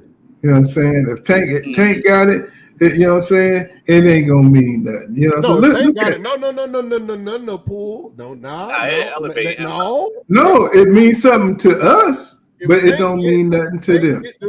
If Tank get them belts, he's gonna be compared to fucking Floyd Mayweather, brother. I'm talking everybody. He's compared to Floyd Mayweather now, bro. I'm talking about him being greater because Floyd never got it to make him stand apart. Yeah, I get what you're saying. Yeah. Well, I mean, as far as accolades, but I'm talking about as far as what they try to make the belts become when you know what I'm saying, trying to have a white hope or something like that. You know what I'm saying? It's like, because I mean, even now they still shit on his fights. They still try to shit on his fights. You know what I'm saying? They can't because he's a star, but they still try to downplay it. You know what I'm saying? Yeah. No matter how good a competition he fight, they still gonna try to downplay it because they try to give Ryan all the credit in the world for just taking the fight, bro. You should have been took that damn fight. Hey, the same niggas are saying Loma old, screaming, "I want Spence Crawford." Niggas the same age. The whole build up, they asked to elevate Ryan. Yeah. Well, like Ramen and Emily Jones said, they only stopped it to preserve Rolly versus Ryan. I was like, wow. I think Jose Diaz up in the chat said that shit too. He said, man, they just angling it to make that happen because can you really see Rolly Romero fighting a Sabriel Matias or Regis Prograde? Can you see him fighting them dudes? Hell no. Nah. or Gary Russell. Hey, Gary Russell, I heard he was suspended indefinitely. I would say you ain't got to worry about them Russell boys. They got a curse on them, bro. They got a curse. They coming in there with all the Egyptian shit, man. There's a fucking curse on their family because they always get blackballed everywhere they go. You know what I'm saying? And I don't even know the one with the little braids and shit. You know what I'm saying? He getting his ass whipped. I was like, he must, like I said, he must be the milkman kid or something. That's their brother. You know what I'm saying? Because I call him Marion Russell. Yeah.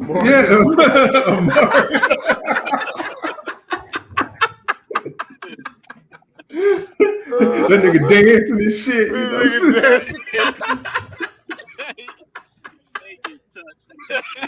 know Yo, this nigga call that nigga Marion Russell. I'm gonna make a video tonight, man. I'm gonna make a video tonight. I mean, you know, it's just you got to be inspired to make a video, bro. You know what I'm saying? To talk about these things and the way it's just going, it's like, bro, they're not giving us enough to chew on. I even want to see some of the I want to see the Hutchins fight, man. I want to see the Montana Loves mix it up. I want to see the what's his name down at 135. What's his name? Mason, Adula Mason. Oh yeah. I want to see, you know what I'm saying, Kid Austin's. Why we not getting these fights? They can get in there and mix it up, bro. All of them. There's so much talent. Frank Martin. We want to see these fights, bro. It's enough fights for everybody. He gonna get ducked too, though. Frank Martin gonna get ducked like a motherfucker. Of course he is. But if Tank, I think Tank mentioned, I think Calvin mentioned Frank Martin. You know, Keyshawn, you know, he's gonna hide out. He's not gonna fight no fucking Frank Martin. Frank Martin right now is too advanced in his career for Keyshawn, I think. Even though a lot of people really believe in Keyshawn Davis, man. I like Keyshawn Davis, but I'm biased because we from the same city. So, but you know that kid ain't ready, right? Nah, he not ready. Nah, I don't like the nigga running his mouth though and not fighting nobody though. I don't like that. That nigga got some serious bug eyes, don't he? When he be bucking them eyes and shit. When he be talking shit, he be like, really? I've never seen a nigga buck his eyes like that. You know, I was like, he be ready on the little shorts. Remember that nigga? Yeah. That nigga be bucking his eyes. So it just seemed like, you know, I'm like, that is crazy, man. But yeah, man. Yeah, so, you know, I have been I've been busy. I've been going up to North Dakota every fucking other day, and it takes me 2 days to get up there and take 2.5 days and 2.5 days to get back. So my schedule kind of changed.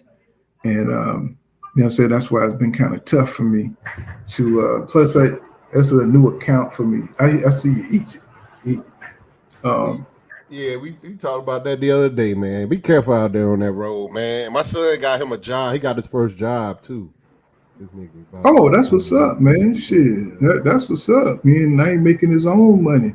You know what I'm saying? It's nothing like making your own money. You know. That's what I was telling him. I was talking to him today. I was like, I'm more proud than you are, my nigga. Oh, Marion Russell. That shit funny though. That shit funny. Well, I'm gonna make that image just so I can make a video about it. Yeah, well, I actually moved out near the company that I'm working for, and so that gave me a chance to get my Wacom out of storage, so I could start coloring some of my you know, say from a comic book that we got coming up for Full Count Comics. Y'all look out for that. Is your Wacom a tablet or is it one of them? I got a pad. I got a Wacom pad. No, I got a Huron pad. My Wacom pad. My daughter got the Wacom pad. No, I got the what you call it, the big one that sit up with the the tablet, the one that's like a screen. Yeah. Oh shit. So drop that bag on that motherfucker. Yeah. So I be trying to, you know, color in everything, and you know what I'm saying, because you know it takes a lot, you know what I'm saying, to get this shit going. So, you know, to finish up everything I've already drew up. So and then I got to write it. I was supposed to get with Eric to put some words with this thing.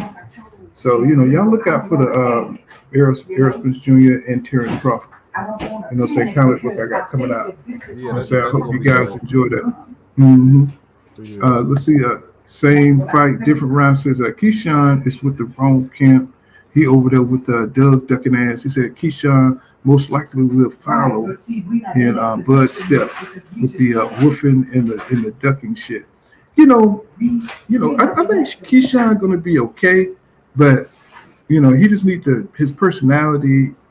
You know, it's kind of like what you want, but it's just a little bit too early. Y'all know what I'm saying?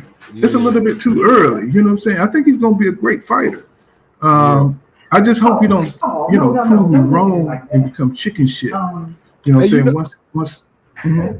But I'm with you 100%. But you know what's happening to him, bro? His social, he need to get off. He need to do the exact opposite of what Bud need to do. He need to get off of social media. You know what I'm saying? Because now the fans is like, okay, nigga, prove it. Like, what do you need to prove it for? He only have 9 fights, but still at the same time, my nigga, you need to shut the fuck up if you ain't ready. You feel me? Mm-hmm. Oh, thank you, Antonio Richard, for that $5 super chat. He said, salute good people. He said, long time coming. Oh, no doubt, man. So, you know, so we got some good fighters out there. It's just that they're being too careful in the way they're moving them forward. You can only watch a good fighter fight so many setup fights. You know what I'm saying? You can only watch him unless you know you like somebody like Tank. He got that power. Now you can watch Tank whack out a couple of people because he got that power. But when you got the skills of a Keyshawn Davis or a Shakur Stevenson, you know what I'm saying? You got to start putting them in there with somebody. You know what I'm saying? Because they don't have that one punch. They don't have that savagery that Tank had. You remember that one fight where Tank hit that motherfucker about 15 times when he was stuck on the ropes with an uppercut, and he hit him with about 15 Jose uppercuts. Cuellar.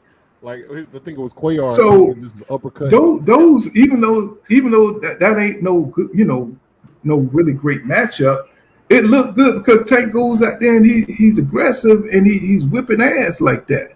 So you know when you got a Shakur Stevenson style or Devin Haney style, you can't really do that. You know what I'm saying? You got people don't want to see you just box somebody to a win. They want to see you, you know, beat them down, you know, like Tank. So, you know, it's going to be good to see Keyshawn start stepping up in some real fights because he's going to have to be entertaining. Is what I'm saying. I know it went a long roundabout. No, yeah, you're right. Because I'm a big Devin Haney fan. I'm a big Shakur Stevens fan. I love boxers. You know what I'm saying? I'm a big Terrence Crawford fan, even though he acting like a hoe.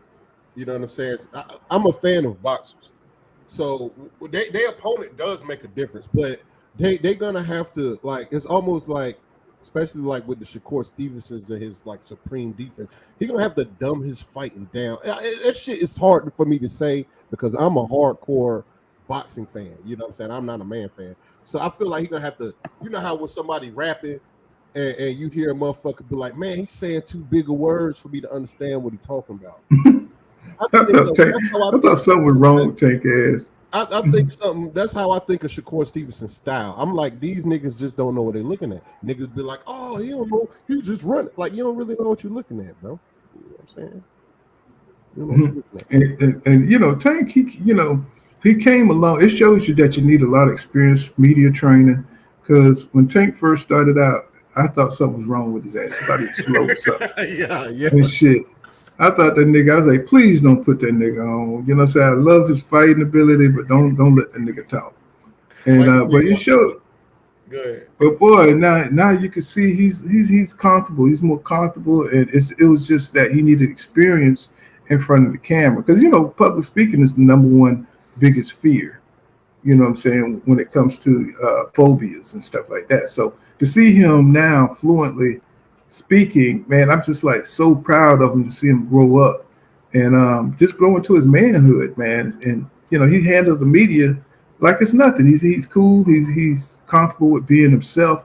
And I was like, wow, man, like look at this young man. You know what I'm saying? I'm like, was just really proud of him, man. I was like, damn, because at first I thought, shit, Yeah. My nigga rode the little bus. Like, the nigga, shit. I was like, this nigga. But it don't help. It don't help for the fact that his team like tried their hardest to keep the mic out the nigga face in the beginning though. Like, yeah, and you know, whoa. Go ahead. Yeah, you got tired of Mayweather, you know, like taking over the mic, you know what I'm saying? Tank, you know what I'm saying? How did you know you was going to knock him out in the fifth? And Mayweather said, well, it's back like when I fought Zab Judah. You know what I'm saying? Two great fighters. You know what I'm saying? I'm just like, man, what the hell going on here? Good investments. Right. Take that out of fight. Because I made good investments. Exactly. You know what I'm saying? And, you know, I taught Tank everything I knew. I trained him. You know what I'm saying? Like, bro, if you don't get your old ass up out of here. That nigga Antoine saying he wore a helmet in class.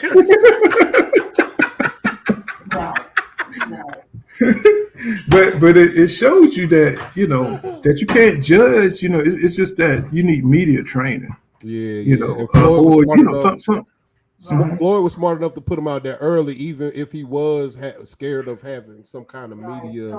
You know what I'm saying? Because Floyd probably knew he gonna need that. You know what I'm saying? Because Floyd put bruh in the limelight early in his career. You know what I'm saying? But his skills, you know, he held it down. I think Floyd just had that shit natural. Some fighters just got it natural, like Muhammad Ali. You know.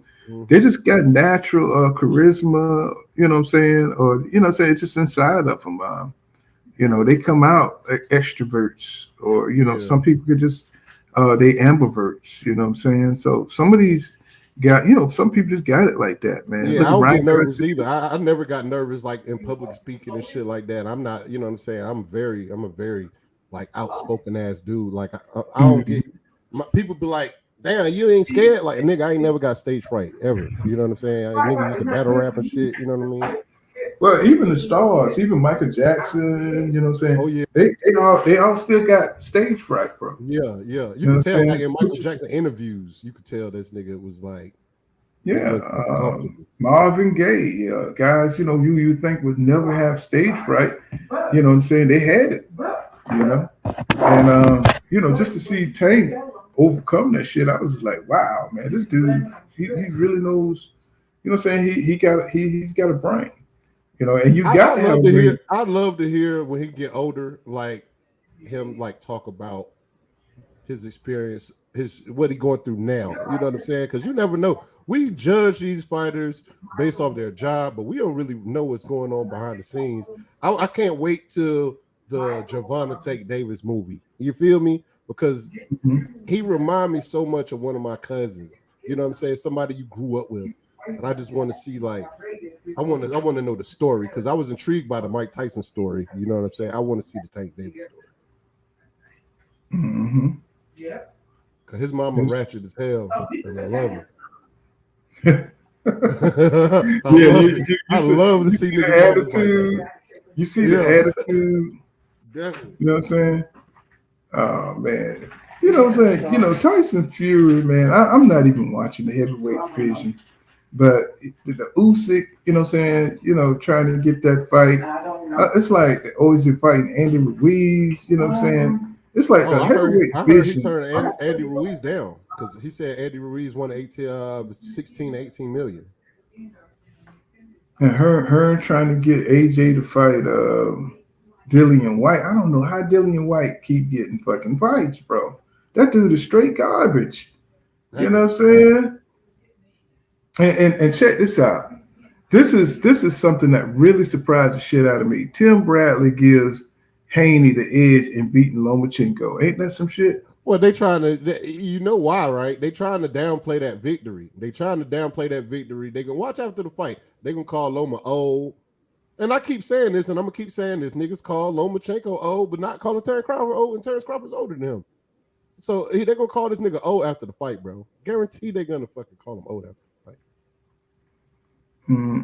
Yeah, because they don't want him. They don't want Lomachenko to have that shine. You know, they you know, like it's okay for Lomachenko and Canelo and for them to beat up a fighter that's older or whatever. But shit, You know what I'm saying? For Haney, you know, they don't want us doing this shit, you know, coming in there beating up an older.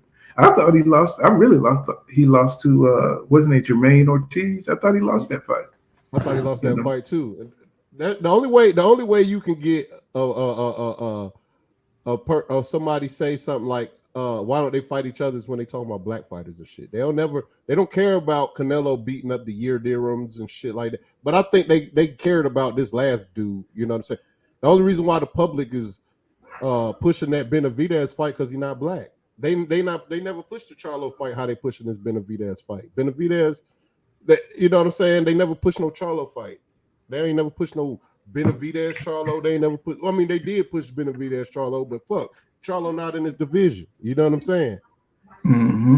So I don't get it, man. I just hope. I just can't wait till my niggas, the people I like boxing. I'm not watching no more bum ass Rolly fights. I'm not watching no more Ryan Garcia fucking fights, man. These niggas are garbage. I'm watching only good fighters, man.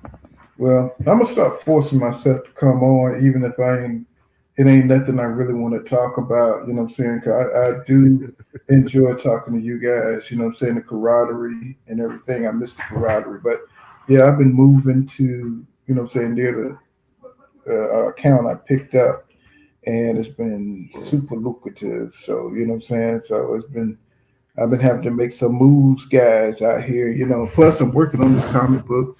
Hope you guys support it. I've been putting in a lot of work on it, and I'm gonna try to get that up and running. I'm gonna try to be the first nigga to buy one.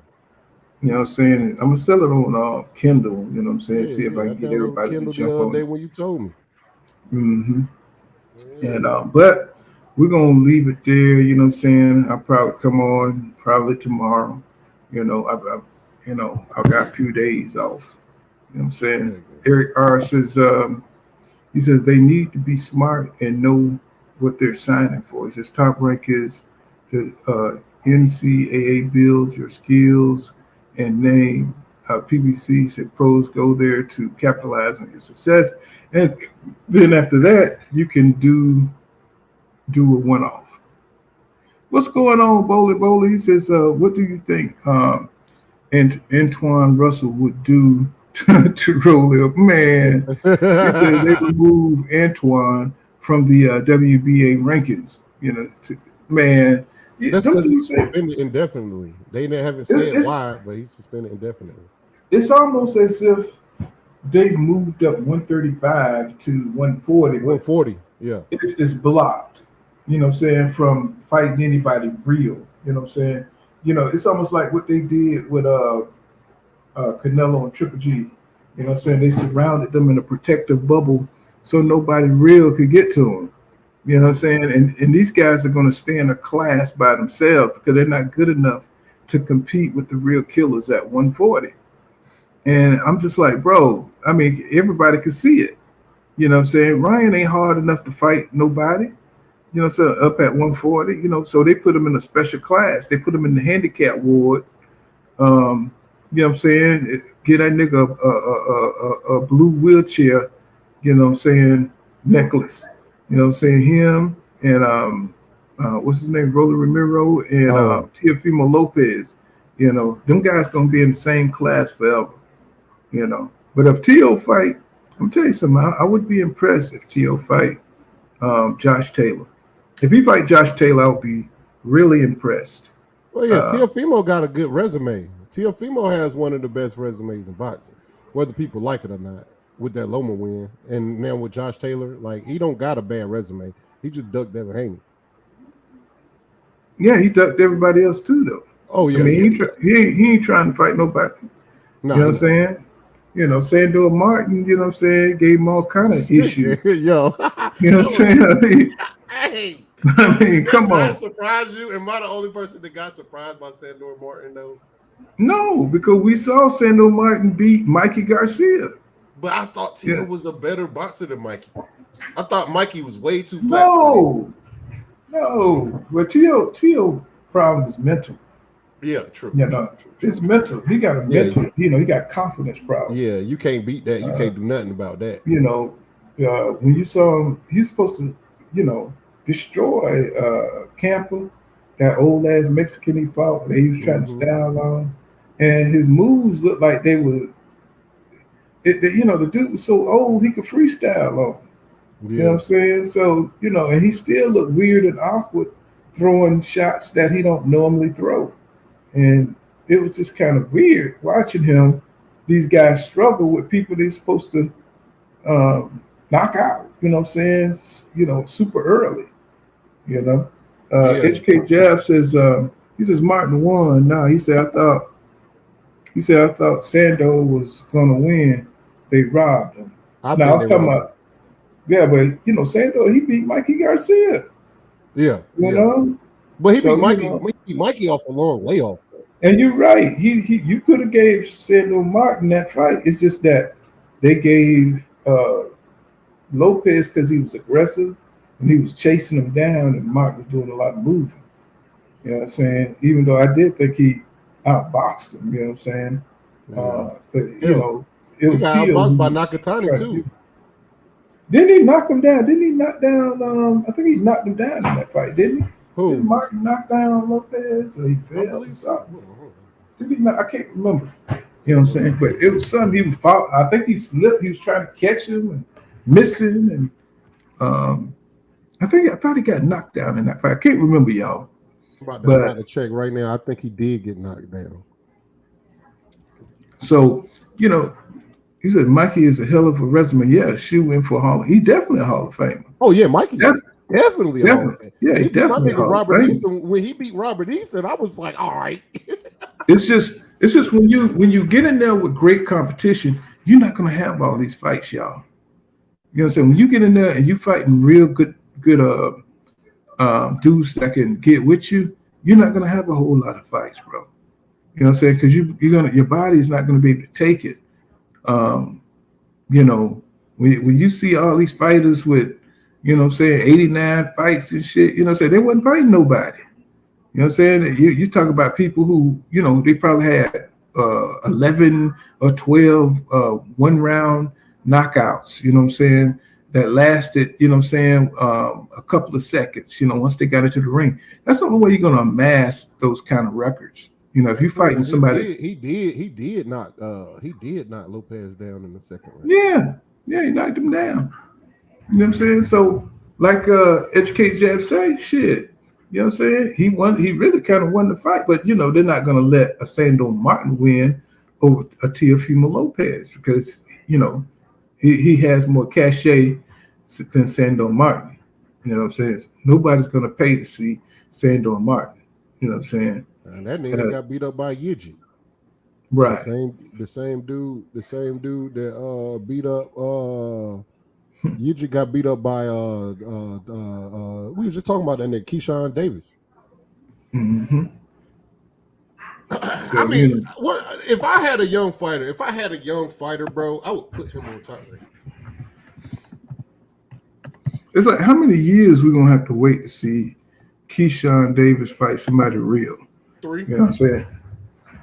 Instead of I'm saying, talking shit from the sidelines. I want to see, and that's the thing I'm saying. He should be demanding the big fights. He should be demanding the fights with Kid Austin. He should. I think he did call out Frank Martin. But I think he understands that the politics behind that ain't gonna work. Yeah, and I think Keyshawn Davis gonna beat goddamn Kid Austin.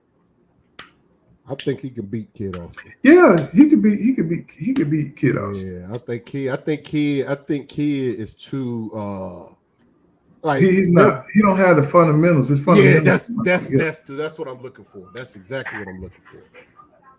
His fundamentals are off, bro. You know what I'm saying? He let a dude way less talented than Keyshawn Davis piece him up.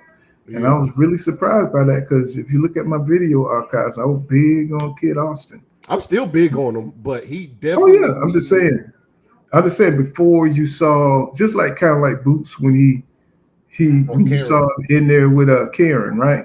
You just thought Boots was so agile and so athletic that you wouldn't think he would figure out a way to beat somebody like a Karen. Y'all niggas argue me down way before that fight, y'all argued me down about Boots, bro. I remember being on this channel and getting triple teamed by y'all niggas over Boots. Well, I mean, what you mean? Because I told y'all that Boots haven't been in the ring. He only been in the ring with flat-footed ass niggas that's going to allow them to beat up on him. I've been told y'all that. Yeah, but I mean, he's still a bad motherfucker, but he not up there like everybody think he not gonna beat no. He probably could beat Terrence Crawford now, but 2 years ago he couldn't beat no Terrence Crawford. Well, here's what I'll say to that. What I'll say to that is, Boots was going for a knockout. He was going to look good. And I think if he would have took his time and did what he do, then he would have beat him the way we thought he could have done it. But I think because this was his showtime, it was his card, and he wanted to be, spectacular. I think that's where he fucked up. I don't think it had nothing to do with Karen moving. I think it was the pressure of looking good and being trying to become a name attraction against a dude who wasn't gonna let you do that. And you know what I'm saying? I think that's where he went wrong, trying to swing for the fences. Got frustrated and just didn't take his time to break him down. I think it was more of that. But I do think he need to, that's in itself is he need to work on that shit. You know what I'm saying? You can't go in there thinking that you can knock out everybody. You got to be able to be versatile. You know what I'm saying? Mentally, boxing IQ. You see you can't catch this dude, just take your time, break him down. So that showed that he do need development. Yeah, you know what I'm saying? Yeah.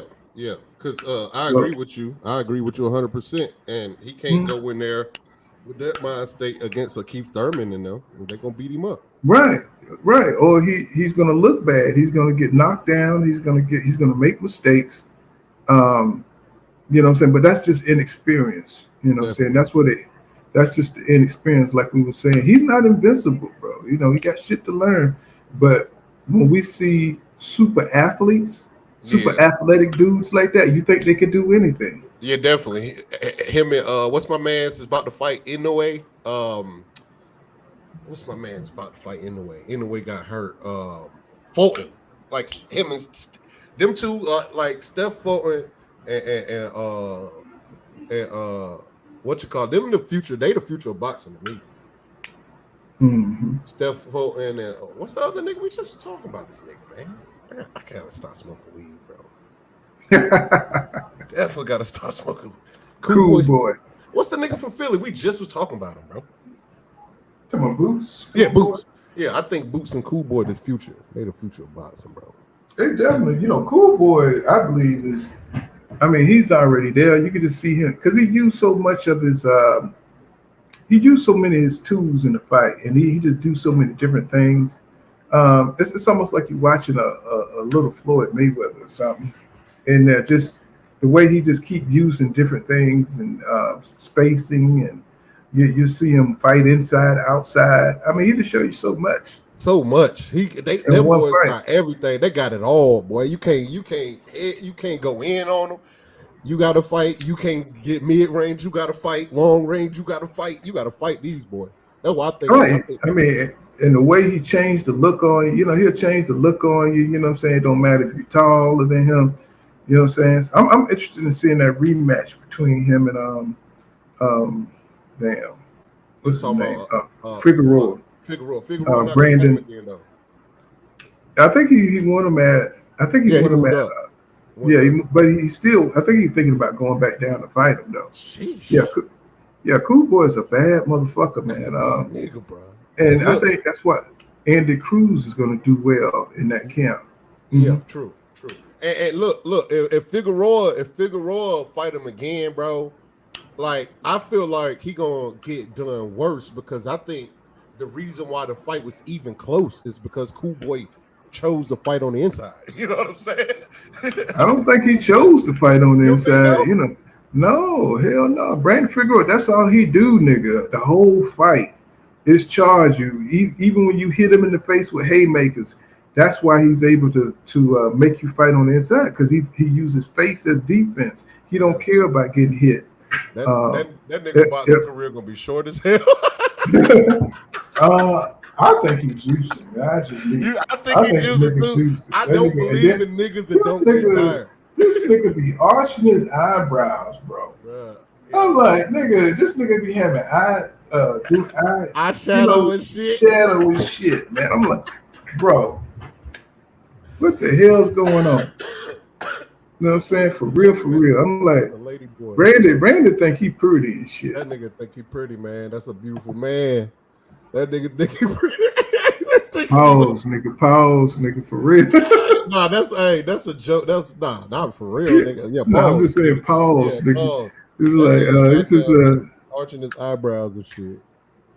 He said, I can't. Oh, that Inouye fight. That's a huge fight.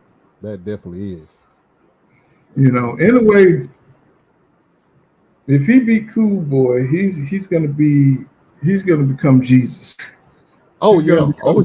If he beat Cool Boy, he will be Jesus, bro. Because he's gonna be the Cool greatest Boy. Japanese fighter of all I mean, time. because look, right now, Cool Boy should be that nigga, man. You know what I'm saying? But they only really give them credit after one of the ones they won on top beats one of the athletic black guys. That's when Cool Boy was all that. You know what I'm saying? It's like right now he ain't shit right now. But wait, you know, if he beats Inouye, you know what I'm saying, they're gonna try to downplay it.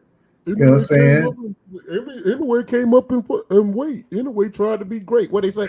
Right. Inouye was trying to be great. Exactly. Little ass. You know what I'm saying? But if Inouye beat Cool Boy, it's gonna be an eruption. It's gonna be a volcanic eruption of media. Just Inouye, they love Inouye. Inouye a bad boy. He is an exciting fighter, but you know, shit, he only got that one way of fighting. You know what I'm saying? He's got that power. You know what I'm saying? People are enamored by power. He got it now. Don't get me wrong. He got that damn power. Got it in both hands. But when he fighting somebody skilled, you know, somebody who's a master of distance and who's an all-around talent, you know what I'm saying? Somebody who can fight on their back foot, somebody who can change the look, somebody who can use their jab, you know what I'm saying? Inside fighting. It's gonna be bad for Inouye. It's gonna be bad for that boy Inouye. I feel like he got a puncher's chance. I feel like him and Gervonta Davis got the same chance. Gervonta Davis got a puncher's chance against Haney, and Inouye got a puncher's chance against Fuller. Mm-hmm. Yeah, like a tall Sean Porter. I agree with that. Like a tall Sean Porter. Oh yeah. Oh no, Sean Porter got good feet though. Yeah. Sean Porter definitely nice with the feet. All Figueroa do is just lean into your ass. Yeah. That nigga got that. Go ahead. But here's the kicker: he never stops throwing punches. Hell no. Ever. So come on, you know what I'm saying? This nigga just he always keep up the same rate throughout every round. You can't tell me that nigga ain't juicing. That's how I knew Big Baby Anderson was juicing. Not Big Baby Anderson, Big Baby Miller. Yeah. That's how I knew Big Baby Miller was juicing. That's how I knew he was juicing. I was like, ain't no way no fucking heavyweight throwing this many fucking punches, bro. Hello? Oh yeah. He says T-Word says Fulton chose to dog it out because he can fight on the inside. Yeah, and see, he even got that. And that's when you fighting Brandon, that's one of the most important skills to have. Yeah. You know what I'm saying? Because that nigga gonna keep it on the inside. Definitely gonna. If you can't fight on the inside, he gonna drown your ass. You gonna get drowned. Mm-hmm. Just like Fundora. You know, just like Fundora used to do niggas. You know, I know it's got to be hard for Eric Lubin. You know what I'm saying? To see Fundora get exposed and he got his ass whipped by him. It's like, damn. And then that broke my heart. That's the Erickson Lubin and Deontay Wilder are the two fighters that's broken my heart within the past 10 years, bro. Because I really like those guys. I still fuck with Wilder. I fuck with Lubin. Oh yeah, Wilder about to get it in. Hopefully with AJ. Hopefully, man, you know man. Hopefully that will happen. RPA. Hey, yeah. Andy Cruz training with Bozier and stuff. That's a good camp for him. That's a good matchup right there. Andy Cruz and Bozier Ennis. You said Sister Bill, yeah, Sister Sexy. Mm-hmm. Oh yeah. She is. Tank got more than Say Tank. All right, when I say that T word, I'm not saying like Tank can't fight. I just, in my mind, I think Devin Haney is a better boxer than Tank, right? But Tank is still like if you put Tank A tier, I think in boxing skills, I think Devin Haney is an A+. You feel me? I'm not saying that he easily beats Tank. I'm just saying Tank not gonna outbounce. He not gonna outbounce Devin Haney. Tank win is a knockout. That's it. I don't see how y'all do that, man. Them boys are even. It's just Tank got the equalizer. So you know what I'm saying? All right. Let's break it down right here. All right, go ahead and finish reading shit, bro. Oh, he says HK says 2 fighters that ain't never ducked no smoke. Wilder and Lubin. Yeah, Lubin, a damn sure warrior. He just I think it ain't Lubin boxing. I think it's his IQ. You know, he made the decision to go to war with a guy he knocked down, and I think he got a little false confidence. I think he would have beat him if he just would have stayed on the outside, and he just made a bad decision. And I think Lubin got hurt to the body. I think Lubin got hurt to the body, and he tried to smother Fendora's punches, and he tried to stay on the inside because he was getting hurt to the body. You know, so Tank is a complete fighter. Devin is not. And, that's not true. They both complete fighters. Mr. Moet says Tank could outbox Devin. And Rami don't say Fondora falling remind me of those things at car dealerships with the with the flailing on. Y'all crazy as hell. He said you have yet to see Tank toolkit. Nah, you've seen Tank's full. All right, so what haven't we seen with Tank though? We've seen his whole toolkit. He is a trapdoor spider. This nigga is a counterpuncher, bro. We've seen his whole toolkit, bro. Just like we've seen Devin Haney's whole toolkit. I don't think so. I mean, we've seen Tank. We've seen Tank got the ability to catch and shoot. He's got the ability to walk you down. Yep. These are not counter punches. This is going forward. This is catch and shoot is a counter punch. No, I'm talking about when he walks you down, he's catching and he's shooting when he walks you down. Yeah. You know what I'm saying? He's blocking, he's catching and shooting. He's walking you down. So there's one thing he can do. He can counter punch you, you know what I'm saying? He can fight on the front foot. Yeah, they both complete fighters. Tank is a complete fighter. The only thing is that he punch harder than Devin Haney. Yeah. That's the only That's thing. why I say. Well, I say they're very I think Haney is you know his foot speed, his footwork. Yeah, his jab. Mm-hmm. Yeah. So it's a little bit more advanced, and because of his size. You know what I'm saying? Definitely. That definitely plays a part. He's a bigger boxer. So that's why I say they also evenly match, you know, but they all got different intangibles that give them the advantage. You see what I'm biased. I pick Haney all day. I'm biased. I'm a biased ass nigga. I'm one of these few YouTube channels that's not afraid to say that he's a Devin. motherfucker. Devin inside game. Devin, the reason, because I saw when he fought Leonard, right?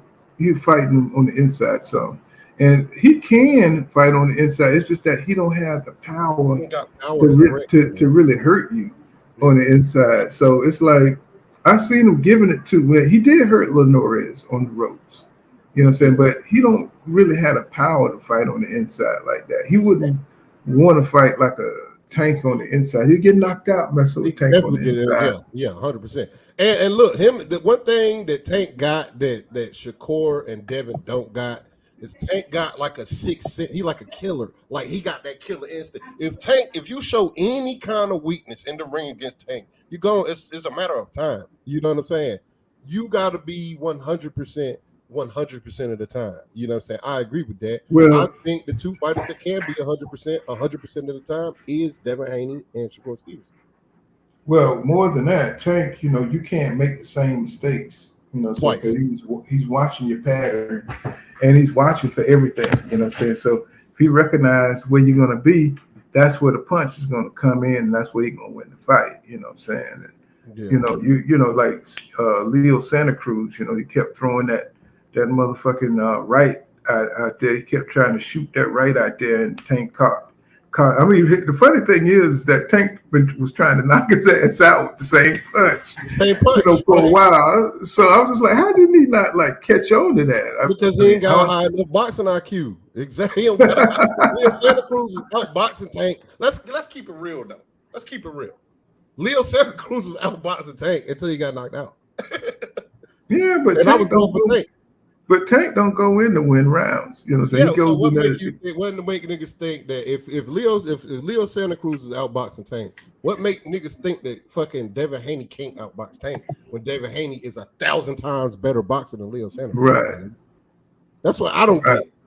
But What's at the same going on, time, Tank can also win.